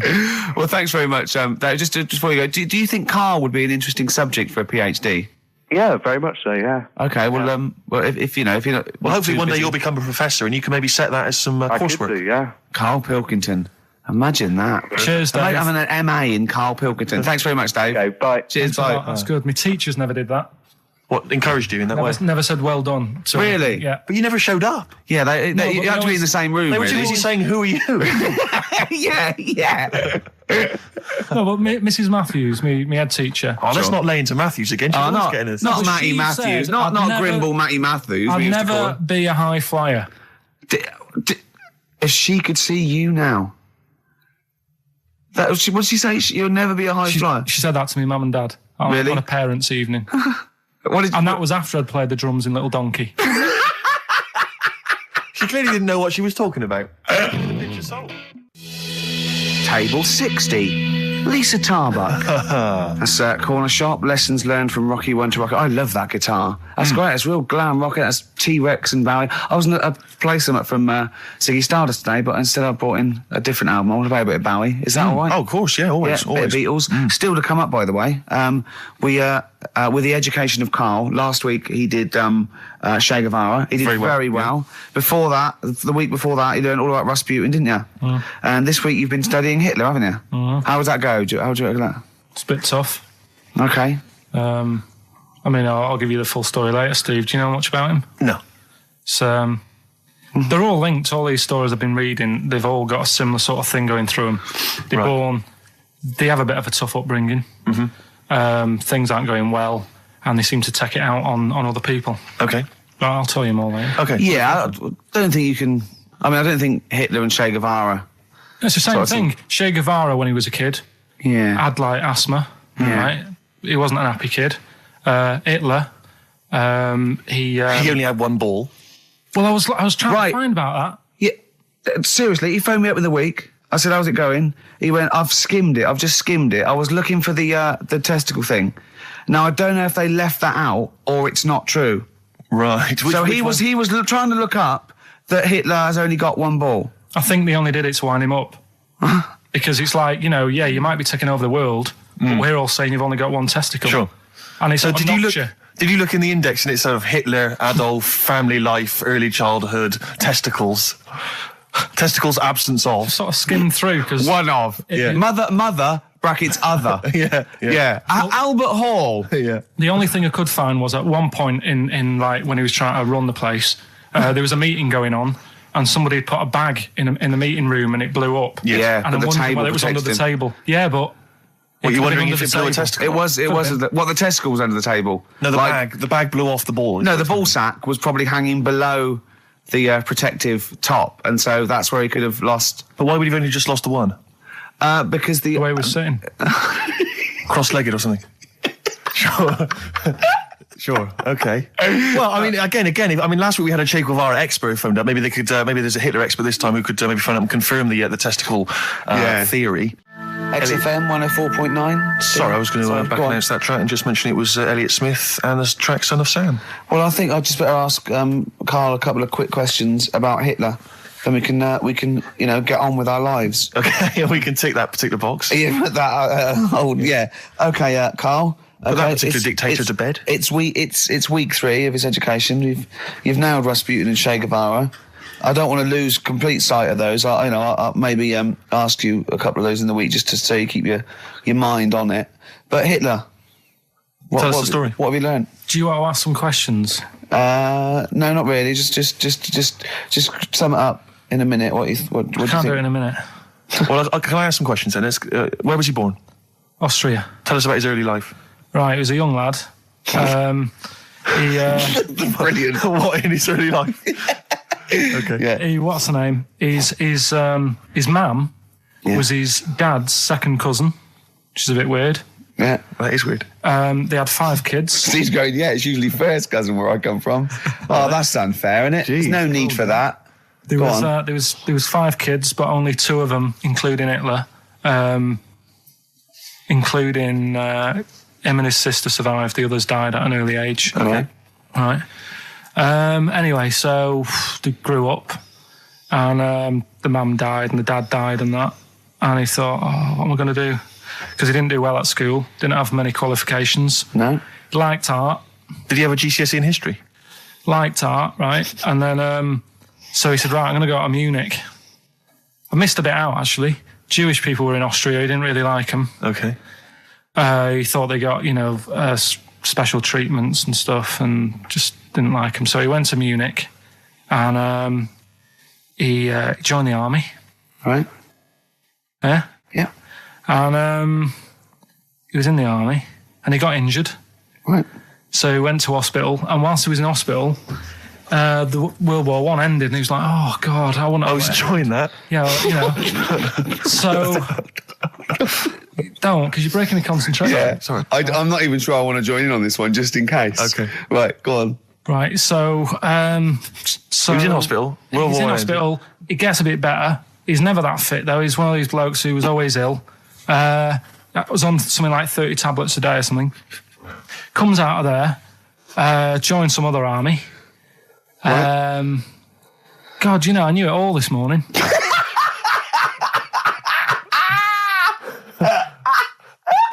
I can see it running to ground. I just see his face going, I'm not nailing the fact, am I? And joined another army, and he was Listen, let's try and help you. So Here's a good bit. I remember this bit. He thought that war to men, right, was like childbirth is to women. That's how important he thought he was. All right. Right?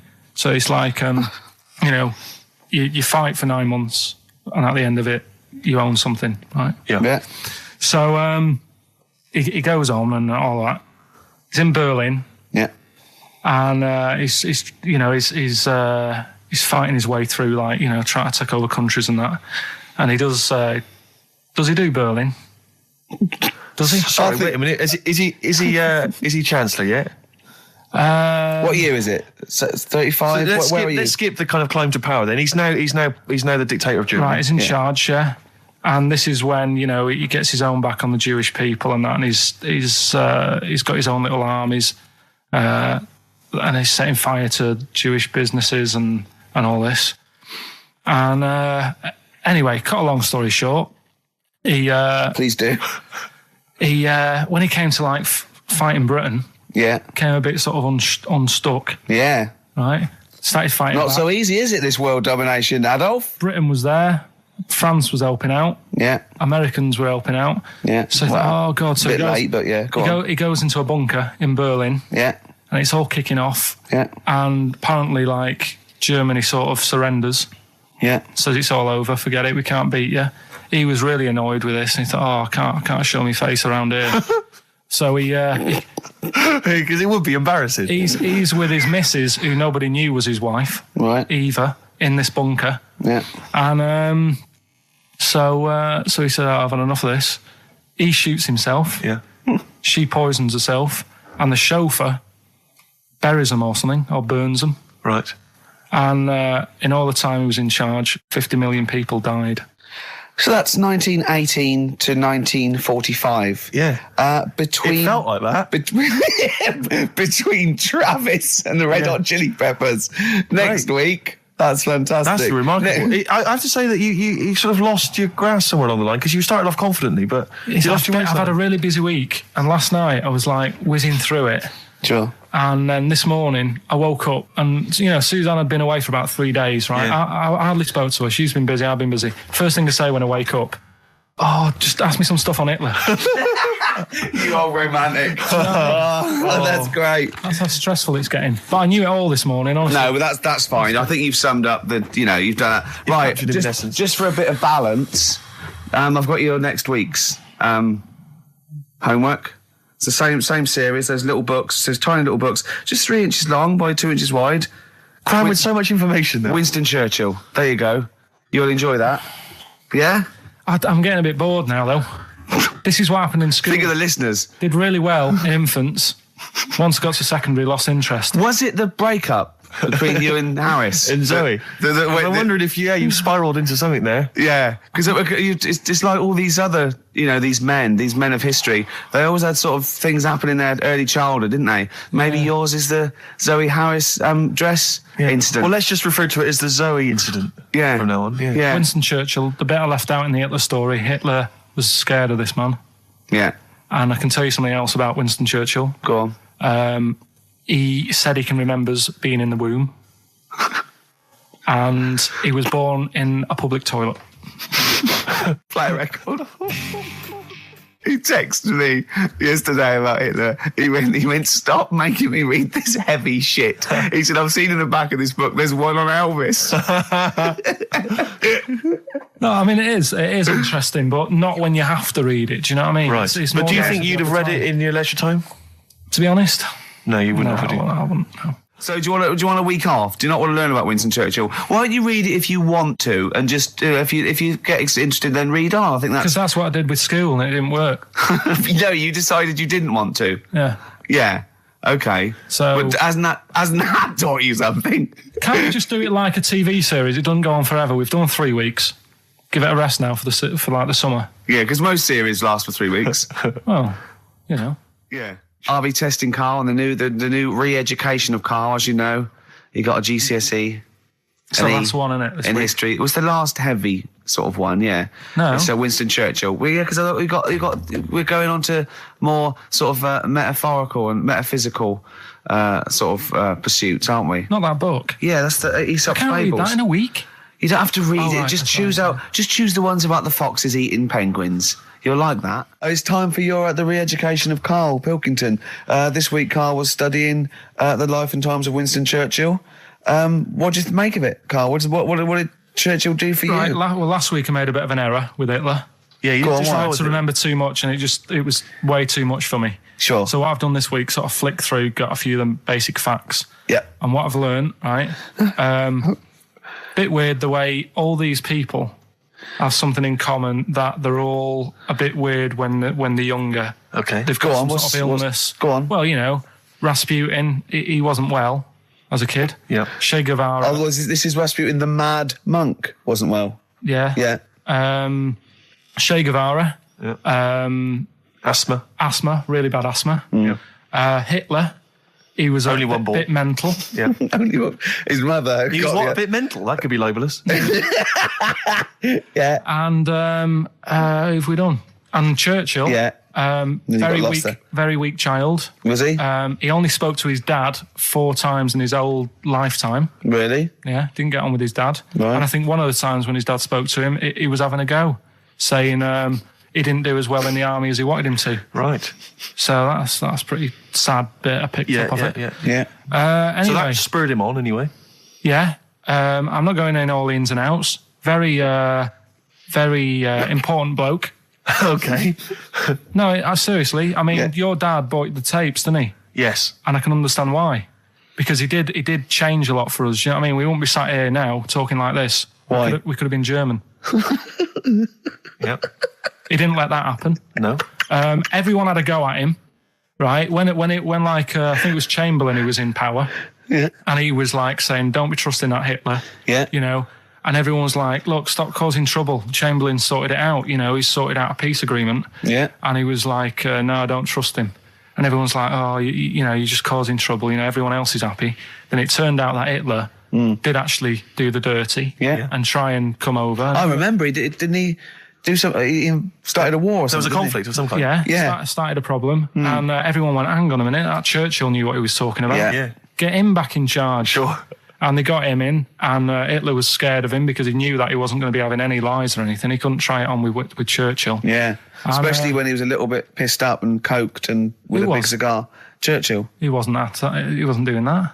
I think a lot were during the war, in the war cabinet. I think they had to have things to keep him awake all night and stuff. And he certainly liked a brandy. Rick, Winston Churchill was coked up, was he? I mean, sorry, this is something I wasn't aware of. If there are any historians listening, if I'm wrong, I'm Was that very in the sorry. World at War? No, I don't Winston think so. Churchill was Any historians or experts on war? Did Churchill and not some of the other people during I think the First and Second World War take a little bit of cocaine? So when he said that, Doctors certainly used to. Hitler liked cakes. Would they be like the funny sort of cakes? No, he probably did like a little bit of Madeira cake. Right. Yeah, that's probably nothing like that. Sorry, carry on. So anyway, He beat the Bosch. yeah, did all that. Oh, that's steady on. His personal life's nothing to do with it. And the most amazing bit is, right, he wasn't fit, and he had a couple of Well, strokes. he's a good-looking bloke in many ways. Well, he had a couple of strokes, but he had a stroke on, say... We've had that. He beat the Bosch. He we've liked to talked have a about couple of beating the strokes. Bosch, Let's not get into innuendo, Carl. It's stupid. Right, say he had like a stroke on a Tuesday.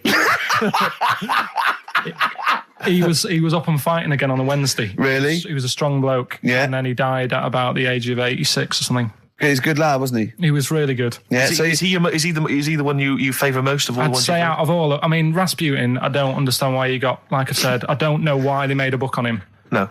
He just didn't deserve it. No. Che Guevara, he had his time, I suppose, and did a bit good for certain people. Sure. Sorted Cuba out. Yeah. Doesn't really affect me. No. Hitler, I mean, enough said. Yeah. Bad bloke. Churchill sorted it all out.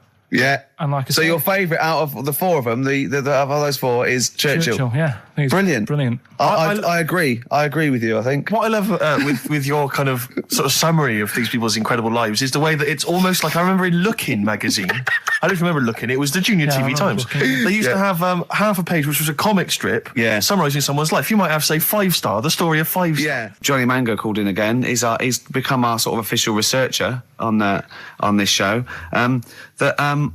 There is evidence that Queen Victoria in Balmoral, with a young house guest, Winston Churchill, used to consume cocaine-filled lozenges.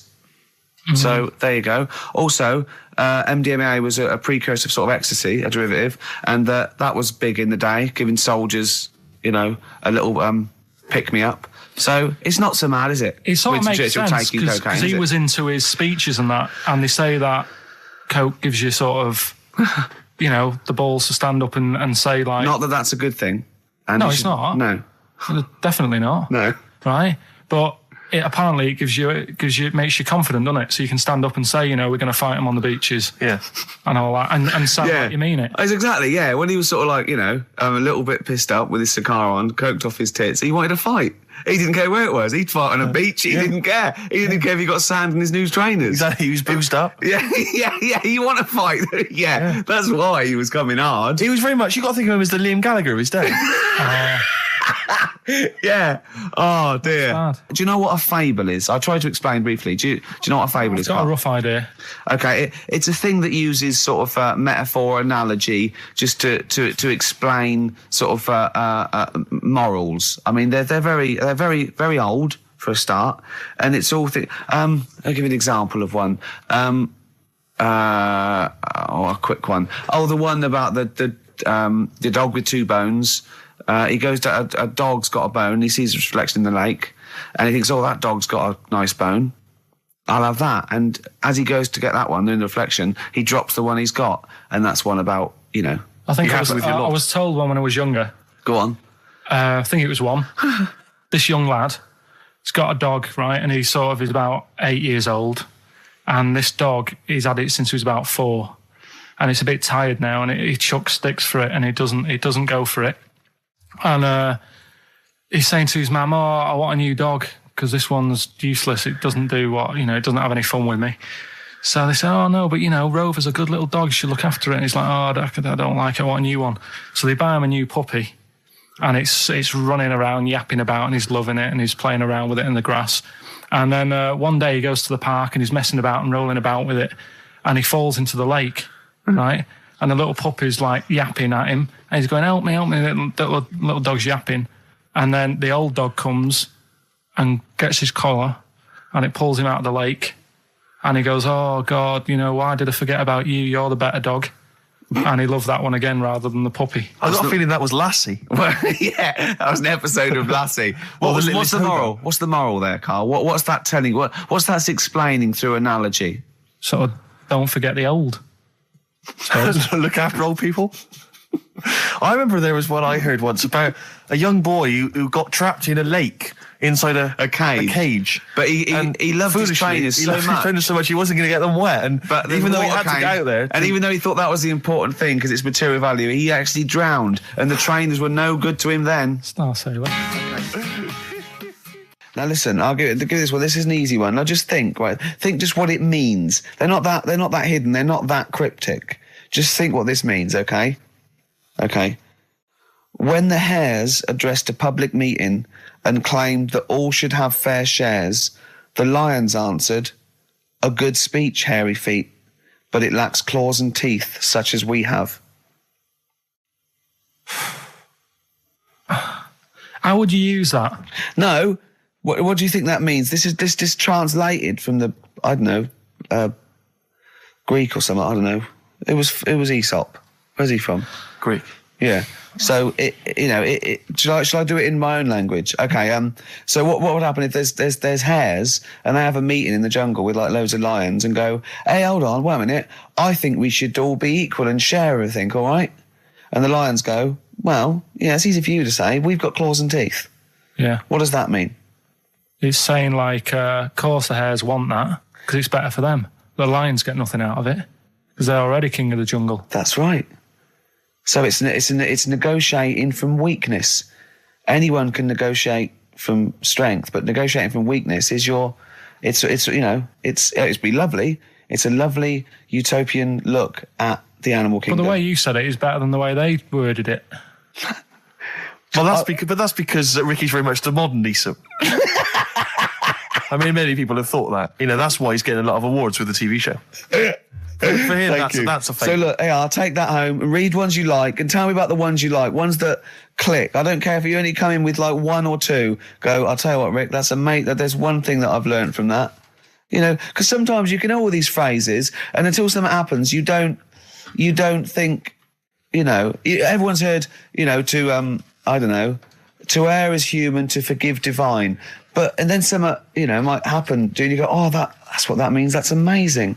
Well, you were studying Aesop's fables, weren't you, this week? Now, I'm going to be very liberal here and let you talk about it. It's not a test. I'm not, hey, man, just like chill out. I'm not this like rigid sort of, box in society. Just tell us your views. Just tell us your vibe on Aesop. Tell us something. What have you learned from these fables?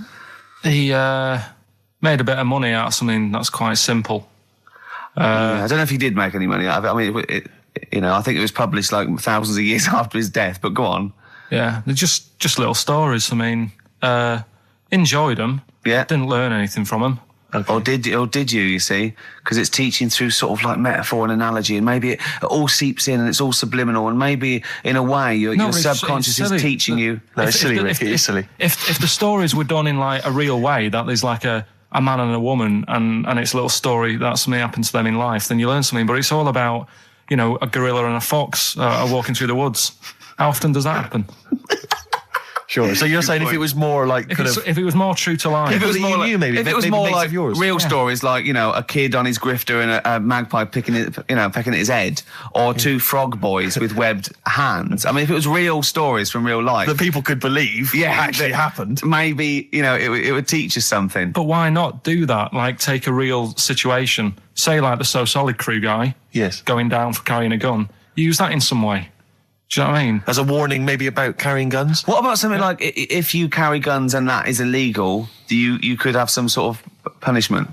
Yeah, that's Good. So That's what you it doesn't mean, bother yeah. you then that the fact that these fables have been used for many, many generations to educate maybe young children or even older people, the fact that they've served a brilliant function and they've become classics, that doesn't bother you? You've seen through them? Well, they don't always work. Okay. When I was out with Rick the other day, he brought one up. I told him the one about the two mice, the industrious mouse, who throughout the summer he would be storing berries, nuts and berries, and he'd be storing it, and the other mice would just be eating off the trees and running around and having a laugh. And they go, "Well, you're going to become hungry." He'd go, "Oh, I'll worry about that when it comes to it." And they'd do that, and he'd be storing his nuts and berries, and autumn came, and the mouse was still playing and not doing anything. And then winter came, and the silly mouse was like shivering, and he went and knocked on the mouse's door and went, "I'm freezing and I'm starving." And the clever mouse said, "Well, I told you, didn't I? You know, you should have been storing your nuts through winter like I did. Come in and share mine." You know. And what did you say, Carl? Well, and the moral of that is whatever. Yeah, you know, sort of, you know, just be careful. But my thing is that it's not very good, because the moral of that is do what you want, and there's always a do-gooder, a share there. Yeah, So, correct, sure. Yeah. But the way I think, which is more sort of 2002, the ending should have been, the guy with all the berries should have been going, "Oh, I'll be all right come the winter. I've got loads of food. I'll be safe." But then, as he's going into his little hut at the beginning of the winter, some sort of bus or something comes and kills him, Right. and it's like, You should have partied hard because you might die. Yeah, enjoy life whilst you've got it. Yeah. Okay, and if winter comes, just starve to death. Well, worry about tomorrow. Okay. That's my See, I'm little wondering fable. if there's a new book here. I really am wondering if there's a Karl's Fables. He's been coming out with some all week. He keeps going, "Well, that's a fable, isn't it?" Yeah. So what's your favourite fable in there? Have you learned anything from this book? Is there one fable you liked? Yeah, I mean, What did you like? they're all right. What did you like? You've thrown it on me now there. Didn't you like one about a crab, you said? No, that was the one about messing about on a cliff edge or something. Don't mess about on a cliff edge. Well, What was that? I don't know. There's not many around here, so I didn't take much interest in that one. You know what I mean? God. Um, I'm doing my best here. I'm You don't dying. remember any of here's one. Go Yeah, on. here's one that was quite nice. There was a belly, like your stomach. Yeah. And it's this belly on a pair of legs. And the legs was saying, "I'm more important than you because I carry you around." And the belly said, "Yeah, but, if it weren't for me holding all this food, you wouldn't have the energy to walk around." Yeah. And that means, rather than working on your own, it's best to work in a team. Yeah. So, Well, the one similar to that I was taught when I was little was a vision of heaven and hell, and it went down to hell, and in hell, right, there was these people had like 20-foot long chopsticks, yeah. and they were getting their food, and they couldn't get the chopsticks into the food and get it round to their mouth because they were just too long. Right. Right, that was hell. And in heaven, they had exactly the same thing, but they were feeding each other. What? Right. You don't like Chinese food? Is that what you're thinking? Is that what your concern is, Carl? No, I'm just... The one I remember, I can't remember the ending of it. It's about two nuns in a bath. Yeah, I know. I can't remember what it is. Yeah, Do you remember that's that it, one? yeah. Or are they on a bike? Maybe? That's two adventures. It's the same nuns, but they go to all sorts of adventures. They're normally quite erotic adventures. Well, aren't they are, but there's one when they're driving down a cobbled street, I remember. Oh, go on. And then there's the other... Then, of course, Whalebones on XFM 104.9. I'm Ricky Gervais. With me, Steve Merchant, Hello and there. Carl. Well, Carl, I really don't think you got your teeth into the fables, really. I don't think you... There wasn't anything to learn. I read a couple, thought, yeah, that's all right, and put it down again. There wasn't anything to learn. It was all stuff I knew already, but made up with nice little foxes and bears and stuff. So, Yeah. But that one about, that one we spoke about, when the hares are going, we should share all our food, and the lion said, that's a good argument, but it hasn't got the teeth and claws that we've got. That's lovely, because it's sort of that's an indictment on sort of, you could say it's an anti-equality almost. You could get really sort of deep into that. You know what I mean? You could... No? Big All right. philosophical ideas in a nutshell. Not interesting? no, not really. Okay. Okay, then. Well, you're going to hate this then. I've brought in the concise Oxford Dictionary of Quotations. Now, just look at some of your favourites. I'd suggest going straight to things like Wilde or Newton or Churchill or You're a big fan of Keats. Churchill. Yeah. like- Oh he's well, alright. he's the boy. Yeah. Like, well, okay. Let's go through that old Kramer. Blah, blah. Newton. Right. Right. Here's a famous one. Okay. This is Isaac Newton. If I have seen further, it is by standing on the shoulders of giants. Do you like that one? So there's a meaning in it. Yeah. Yeah. Well, he hasn't actually stood on the shoulders of giants. So remember, he's an amazing inventor and mathematician, and he discovered the incredible laws of the universe. And he's saying, yeah, If you want a good view, move into a multi-story. he's saying, right? He's saying, if I have seen further than the people, and he's being modest here, it's because I've stood on the shoulders of giants to get that view. If it weren't for all the people that have come before him with their great insight and knowledge, he wouldn't have seen what he's seen. He's taken his learnings, and those people have given Why him just say that? Instead of making up. That's what I've got a problem with. People don't say what they mean. poetry, art, and In yeah. life, though, people never say what they actually mean. And, there's loads of books on it. I don't know.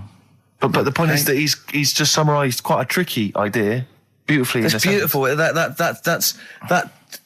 That gets into you much deeper than just the words, just the literal words. You know what I mean? One of my favourites is from an American novelist, and the quote is talking about the subject of fame and being famous. Fame is a mask that eats into the face. Don't you think that's amazing? Meaning. Well, meaning that fame is something that is artificial, that you wear initially, you become famous, but it's ethereal, it's nothing, it's intangible, it's just an artifice. But if you stay famous long enough, you begin to think that mask you're wearing is really your real face, so that you begin to, think that you are more than you perhaps are. Do you see what I mean? In the way that fame and power can corrupt. Oh, who said that? It's an American novelist, I forget his name. Yeah, it's all right. Yeah, there's something in that. Yeah. Okay. Pick another one, right? Yeah, let's have a look. Bernard Shaw, he's no slouch. I think maybe when you take this book of quotations home, Carl, you should maybe just draw up maybe a list of 3 or 4 of your favourites I want you and to tell do them Shaw. next week. I want to do Shaw, Wilde. I look at Shakespeare as well. He's. Are you a fan of Shakespeare? No. Go on. What's your problem with it? Just the way they speak. I can't follow it. Yeah. Yeah. Do you like West Side Story? It's really old as well. I can't relate to it. It's like years and years ago, isn't it? That's why I like Churchill. Because 1940s. yeah. Not long Look at ago. this. This is Shaw, okay? There are 2 tragedies in life. One is not to get your heart's desire. The other is to get it. Again, how would you see that in your little... Well, that's one homework then. I'll mark that. That's your homework. You've got to work that out. You've got to tell me what you think of it. Say again? Don't ask Suzanne. It's there. All right. There are 2 tragedies in life. One is not to get your heart's desire. The other is to get it. Okay? Take that home with you. And we'll be hearing Karl come up with some amazing quotations next week. Yeah, pick out your favourites. Well, just read that book anyway. Can I just say it? This is one of a beautiful. It's Keats, right? What do you think of this? A thing of beauty is a joy forever. Its loveliness increases. It will never pass into nothingness. See, this is just like how it was at school now. The last couple of weeks have been quite interested in what you've been giving me. Now it's really like, Okay. I really don't care. Now, what about this? Now, I'm not I did interested. philosophy, and philosophy is obviously the quest for knowledge. And look, listen to this though. This is what Keats came out with. Philosophy will clip an angel's wings. Isn't that beautiful? Yeah. Don't be constrained by what's, dream a little. You know what I mean? Just go beyond. I don't agree with it, but it's a lovely bit of poetry. Yes. Yeah? So you're going to read that for me, are you, Carl? Yeah? Just pick out 5 of your favourites. Yeah. The ones that mean something to you. And then next week I'll bring you in pictures of animals. Brilliant. Okay? We'll do it. Okay, and some sweets. Black Rebel Marks out of club. Whatever happened to my rock and roll. Well, near the end of the show, just time for the re-education of Karl Revisited. Mm-hmm. Still got Nick Cave to come, haven't we? Absolutely. Now, Karl, you read a quote book. What did you learn from it? What? Tell us some pearls of wisdom. Just keep it down to 1 or 2, your favourite things and why you like them. Right, well, you said just pick a couple. Yeah. Right? So I wrote a couple down last night. And what I did, so they weren't boring, right? I've sort of... Don't think you can ever be boring, but go on. But what I've done, I've took like different ones. So I've took a good one that I think, that's a good quote. That was worth putting in a book. I've put one that isn't really a quote, so I don't understand it. Oh, yeah. One that isn't clever, and a funny one.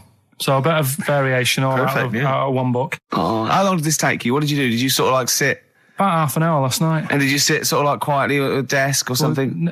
No, just in the lounge with the telly turned down. Oh, right. Just to give a bit of light to the room. Just had it on, but turned down. Have you figured out lights yet? So, so the first one, never heard of him. This guy called Dean Axon. Right. And this is a good one. He said, the memo is written not to inform the reader, but to protect the writer. That's good, yeah. Stuff, that's very good. That's Very, relates a lot to, office life and so on. Yeah, modern world and that. Mm-hmm. Right, so then, thought, so I wrote that down because I liked it, and that's what he said to do. Second one isn't really a quote, it's more of a poem. Okay. So how does that work? Well, that's okay. Just read it. Right, well, it's about suicide. Okay. Right? Razors pain you, rivers are damp, acids stain you, drugs cause cramp. Guns aren't lawful, nooses give, gas smells awful, so you might as well live. Lovely. Is that from Dorothy Parker? I'll tell you what. It is, yeah. I hate it. I hate that. Why? It's nothing to me, that. I think it's just a weak, shallow piece of mock comedy. This is why I did it in that order, because that's what I thought. It's like a zany vicar would write from living in Frome when he's about 55 and get it published in I hate it. All right, so you're saying you're not a fan of Dorothy Parker's work, right? Yeah. Now the next one, Oscar Wilde. Yeah. Right, he's known, isn't he? Yes. Look what he comes up with. All art is quite useless.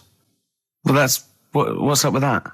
Well, it isn't added art. No, I know, but go on next. But how has art helped you?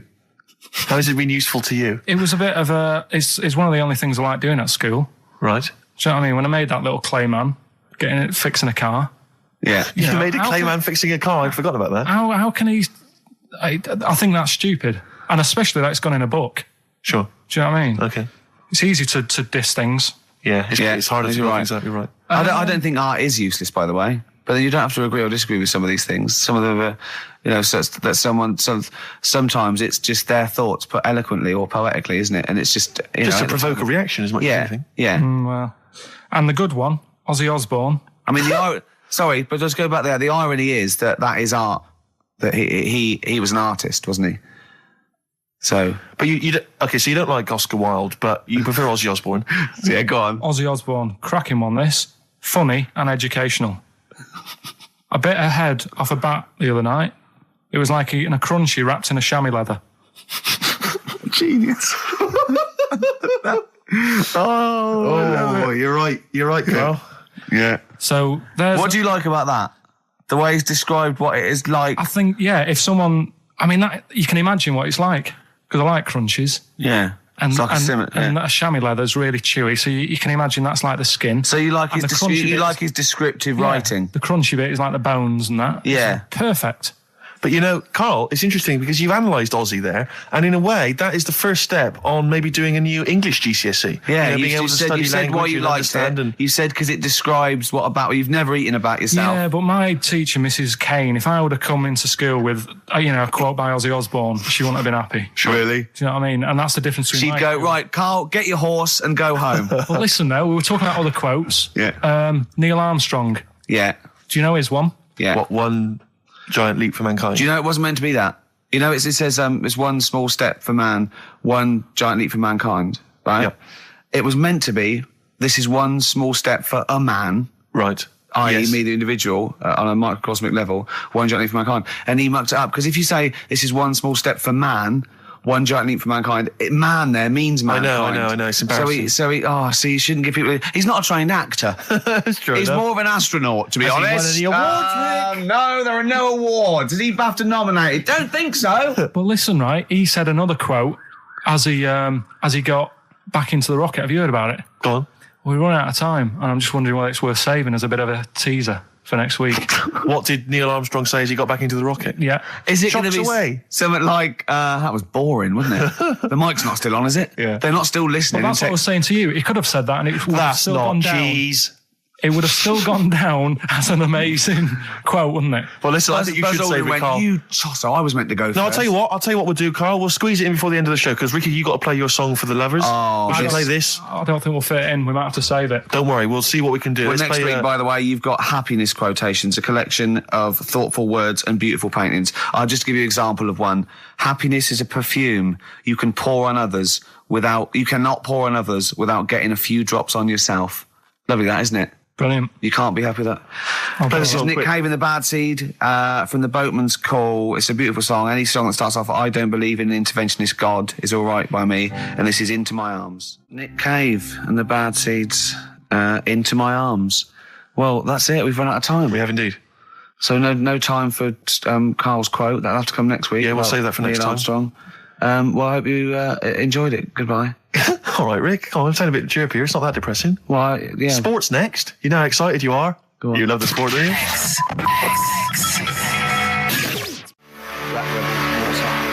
Spread your love on XFM 104.9. I'm Ricky Gervais, with me, Steve Mitchell.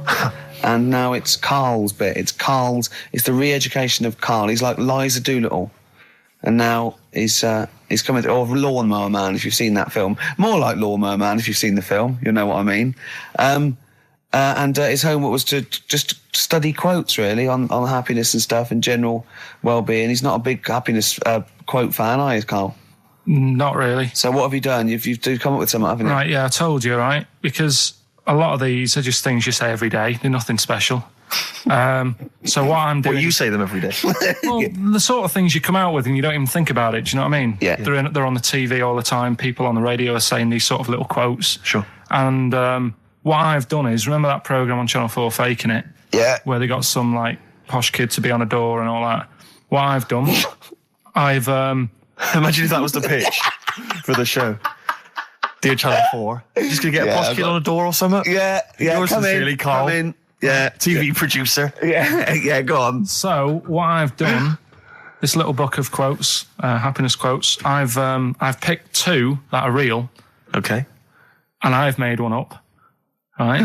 And we've got a guess. And you've got to guess. Okay, then, go on. Well, I'll tell you what, Rick, why don't we, when we've heard them, we won't confer. No. You'll write down yours, A, B, or C, and I'll write down mine, and we'll see how it Okay, works. Carl, off you go. Right, and just because I'm looking at this book, it doesn't mean I'm actually reading. No, I know. Don't worry, I know. we're clever. No, we know. We can't see yet. Can I call my bluff? Yeah, go on then. Nothing is worth more than this day. Okay. Yeah. Yeah? All right. Yeah. The way I see it.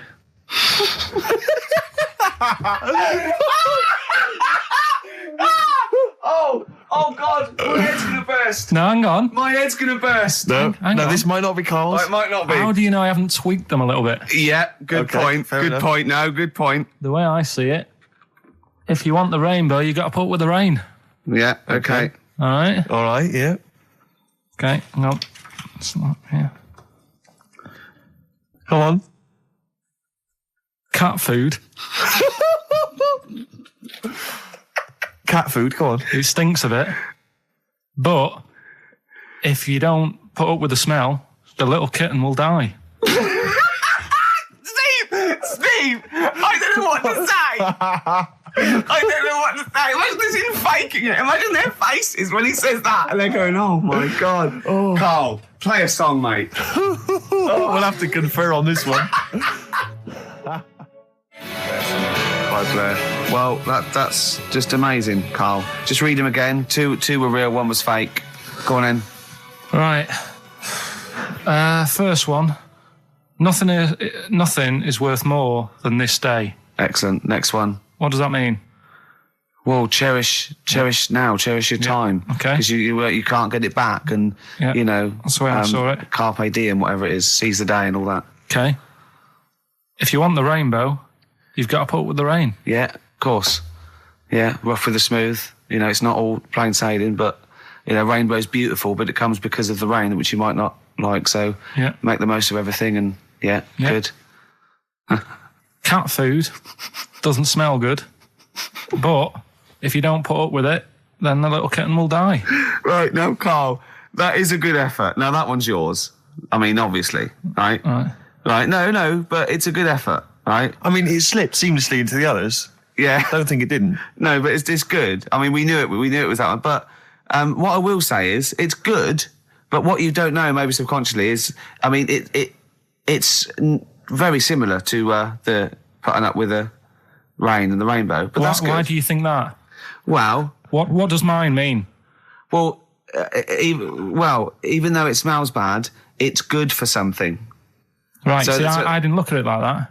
What do you look at? I kind of thought... Was yours more specifically about cat food, generally? Because normally it's an analogy. Yeah, or a metaphor for something, much bigger. Well, no, the way I mean, looked at it- Dolly Parton, who I think did the rainbow rain thing, she wasn't specifically concerned about weather conditions. No. It was a sort of general idea. It's all about life. Yeah. Well, that's what I've done. Go on, I've used an everyday thing Yeah.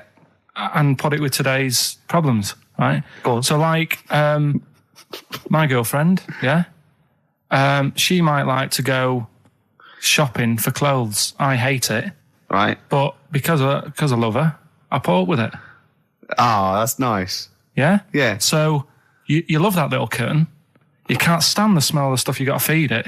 But because you love it, you go, well, I'll put up with this just for a few minutes and then I can squeeze its head later and give it a little... Sorry. Can we go back? Stroke its head and stuff. Oh, right. Yeah. Sorry, it was a bit of a slip, was it? Squeeze its little head. Yeah, well, that's just the thing that I do with cats. Put it in a bag and drown it in a lake. I can feed it and then I can throw it against the wall. So you didn't see it like that, did you? No, that's very good. So it's about love, is it? It's about putting up with the bad things Yeah. for something you love. Yeah. Well, that's nice. But That's very Carl, good. you seem now to be convinced and rather smug that you've tricked us and that you've fooled us and that we didn't understand it. Well, I say that's your fault, not ours. No, it's not, though. I mean, look, that man in Forrest Gump, he was a bit of a nutter. And he came up with the life as a box of chocolates thing. Yeah. Now, if that was in this book, you say, oh, yeah, brilliant, good bit of work. But if he was sat here doing the show with you, Yeah. you'd be taking the mickey out of him. Sometimes I feel he is. No, but Carl, I could. In fact, if people are out there, we're too lazy. Could you write down everything Carl's ever said? Because I think we could publish that. Yeah. He said one today. He saw my salamander. It's not a euphemism. He saw my salamander, and it's just sitting there in the tank. Your exotic pet. Yeah, and he's worried about there not being a lid on. And he said, I went, what are we worried about? He said, wow. He said it sits there for 24 hours a day, obviously planning to get out. Well, he's got nothing else on its mind. And the daft thing is, he has actually got the lid ripped up a little bit. He's got nothing else to think about. And he'll be looking up there, and it's going to get out. But what's the worst that could happen? What's it thinking? What do you think it's thinking, this salamander? It's got its eye on the DVD player. I could have Ian be down the market. Well, Oh, God. are they dangerous? Can I just say something? Are they dangerous? I think the salamander's thinking exactly the same things as you. I mean, to look at you, you've got the same expression on your face. You know what I mean? You're dressed in green as well. You've got a little round sort of Hamburglar type head, like the salamander. Very similar. And yet I think you bonded with it, didn't you? Yeah, but I probably would have tried to get out, but my little paper round bag would just hang on the corner. Yeah.